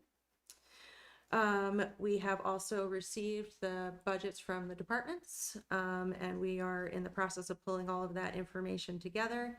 And Jess and I will be meeting with the department heads to go through that information. And the plan is to package that all up and get it to you folks by November 20th. Budget days, December 13th, as a reminder. Great. We also have received updated costs from Hamlin Engineering for the capital projects that we've got. So, you know, the sort of big picture costs haven't been sort of updated collectively in a while. So that has happened. And so the capital committee files and budgets are getting worked on. Main Street water line. Next week, we are going to be connecting, well, not me, the contractor will be connecting the lines from the side streets to the main. And so that work is going to be happening at night, 8 p.m. To 6 a.m. And during that time period, we are going to have to close the road in its entirety. So the rough schedule right now is on Monday night, the 30th, the Athens Drive tie-in is where that will be closed. Tuesday night, Taft Street tie-in is where that would be closed. Wednesday night, the 1st, Crestview Drive tie-in. Halloween. And Sunday, the 5th, Main Street at Densmore. So there will be lots of signage up, detour markings in place. How long will folks be without water in those areas? Do you think? You don't have to know right now. I'm just curious. Probably most of the night. Don't know that answer. I will imagine ask. it's probably most of the night for each of them. But okay. So as we talked about part of this earlier, so Mr. Struthers has appealed the DRB decision that is not on the cannabis cultivation side, but the agriculture duck side. And the city has entered a notice of appearance on that. We are doing that to say that we want to know about what's going on. We will probably have more conversations about where to go from there.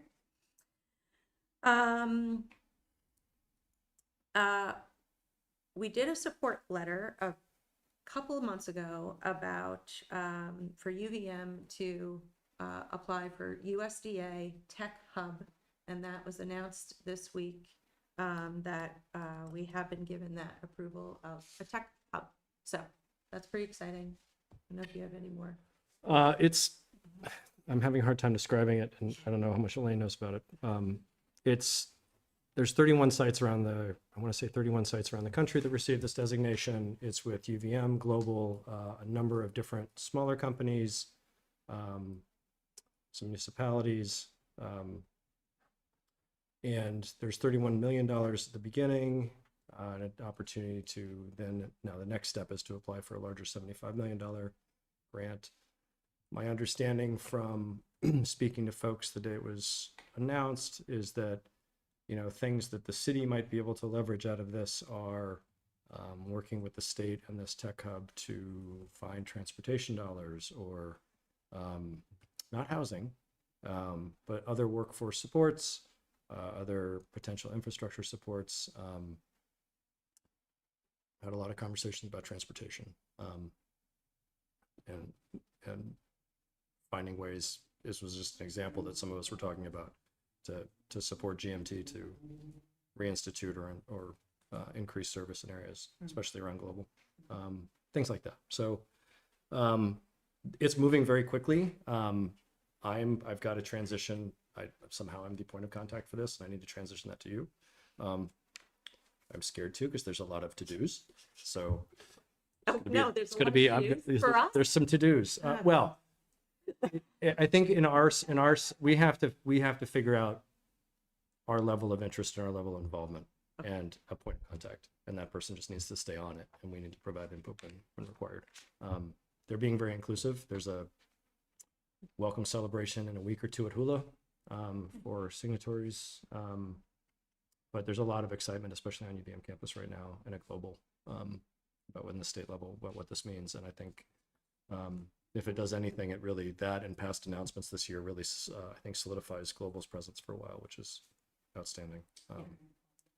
I'm hoping it also means that we maybe have some more attention than we've gotten from the past development agency to seeing what other entities might be interested in joining that property. And so we'll see how that might play out, but pretty exciting. Still trying This is funding from the CHIPS Act, right? Correct. I think it's, yes. Yeah. Yep. That was a pretty exciting announcement. There was a Zoom call with the White House. President Biden came out, spoke for about 5 minutes. It was pretty neat. Yeah. Would you share information about the event at Hula? I will. Yep. It's coming in fairly fast, so I will put it all together and send it out to the group and staff. There have been some press releases I've seen not come to us, but it might be nice to try to get something out from us as we figure out what it means for the city.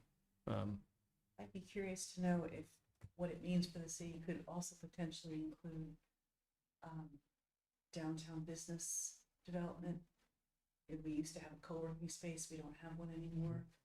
We tried for an innovation space. Like, what can the city obtain outside of the campus of Global that other businesses could access? Yeah, and I think that's pretty key. And trying to figure out, trying to work with the Office of Tech and Research over at UVM and figure out how all that comes together.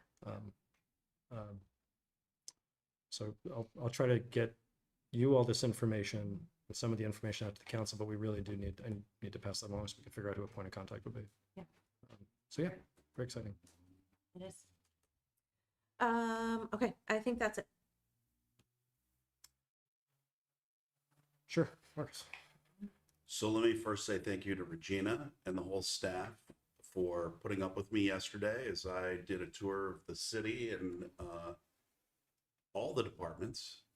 And I got to say the generosity of time out of their day in order to talk with me, answer questions, ask questions, show me around, and show me, again, how the machine works behind everything, right?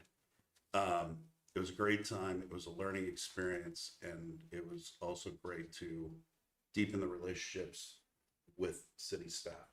It was a great time to do that. I also want to say thank you to Essex PD, the chief, and Corporal Sorrell for allowing me on a ride along on Friday night.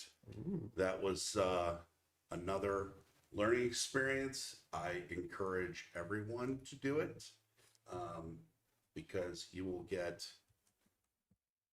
a lot of information. You will also get to experience the good work that is happening. And I really appreciated that, being able to see it behind the scenes.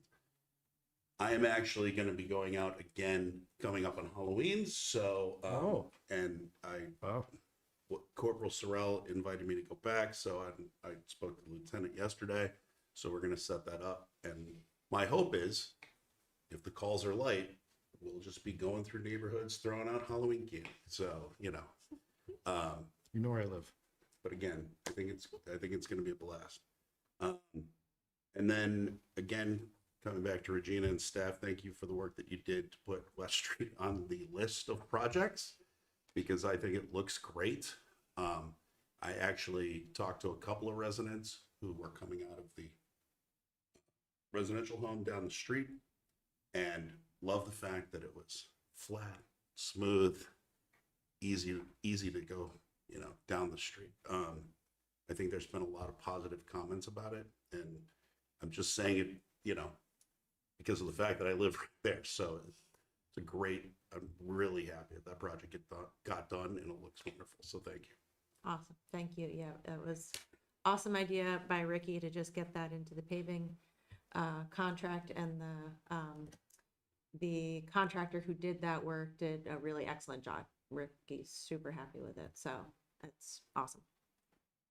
And so just so folks are aware, there will be some fixing of the pavement over on Cascade and Poplar Court. Okay. I'll just add the Pumpkin Paloozas this weekend. Yes. Get your tickets. Carved pumpkins. I think they still need some pumpkins carved. So just putting that out there. Sorry, what were you going to say? Oh, I just had. Sure. It's okay. Cascade Court, Earth Street. Thank you. The neighbors are thrilled that that's paved now as well. Also, I wanted to let the council know that I was invited to apply to become a member of the VLCT Equity Committee, which back when I was on the VLCT board, I was the founding chair of that committee.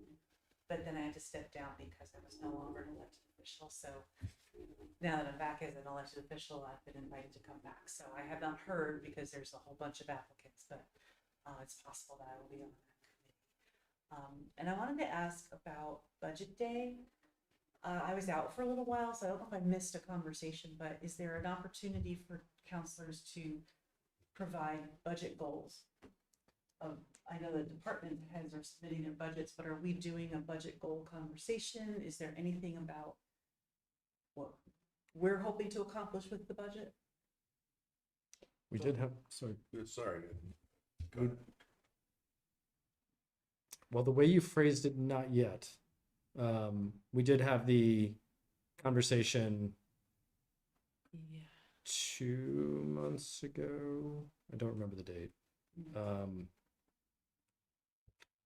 We did have an initial conversation.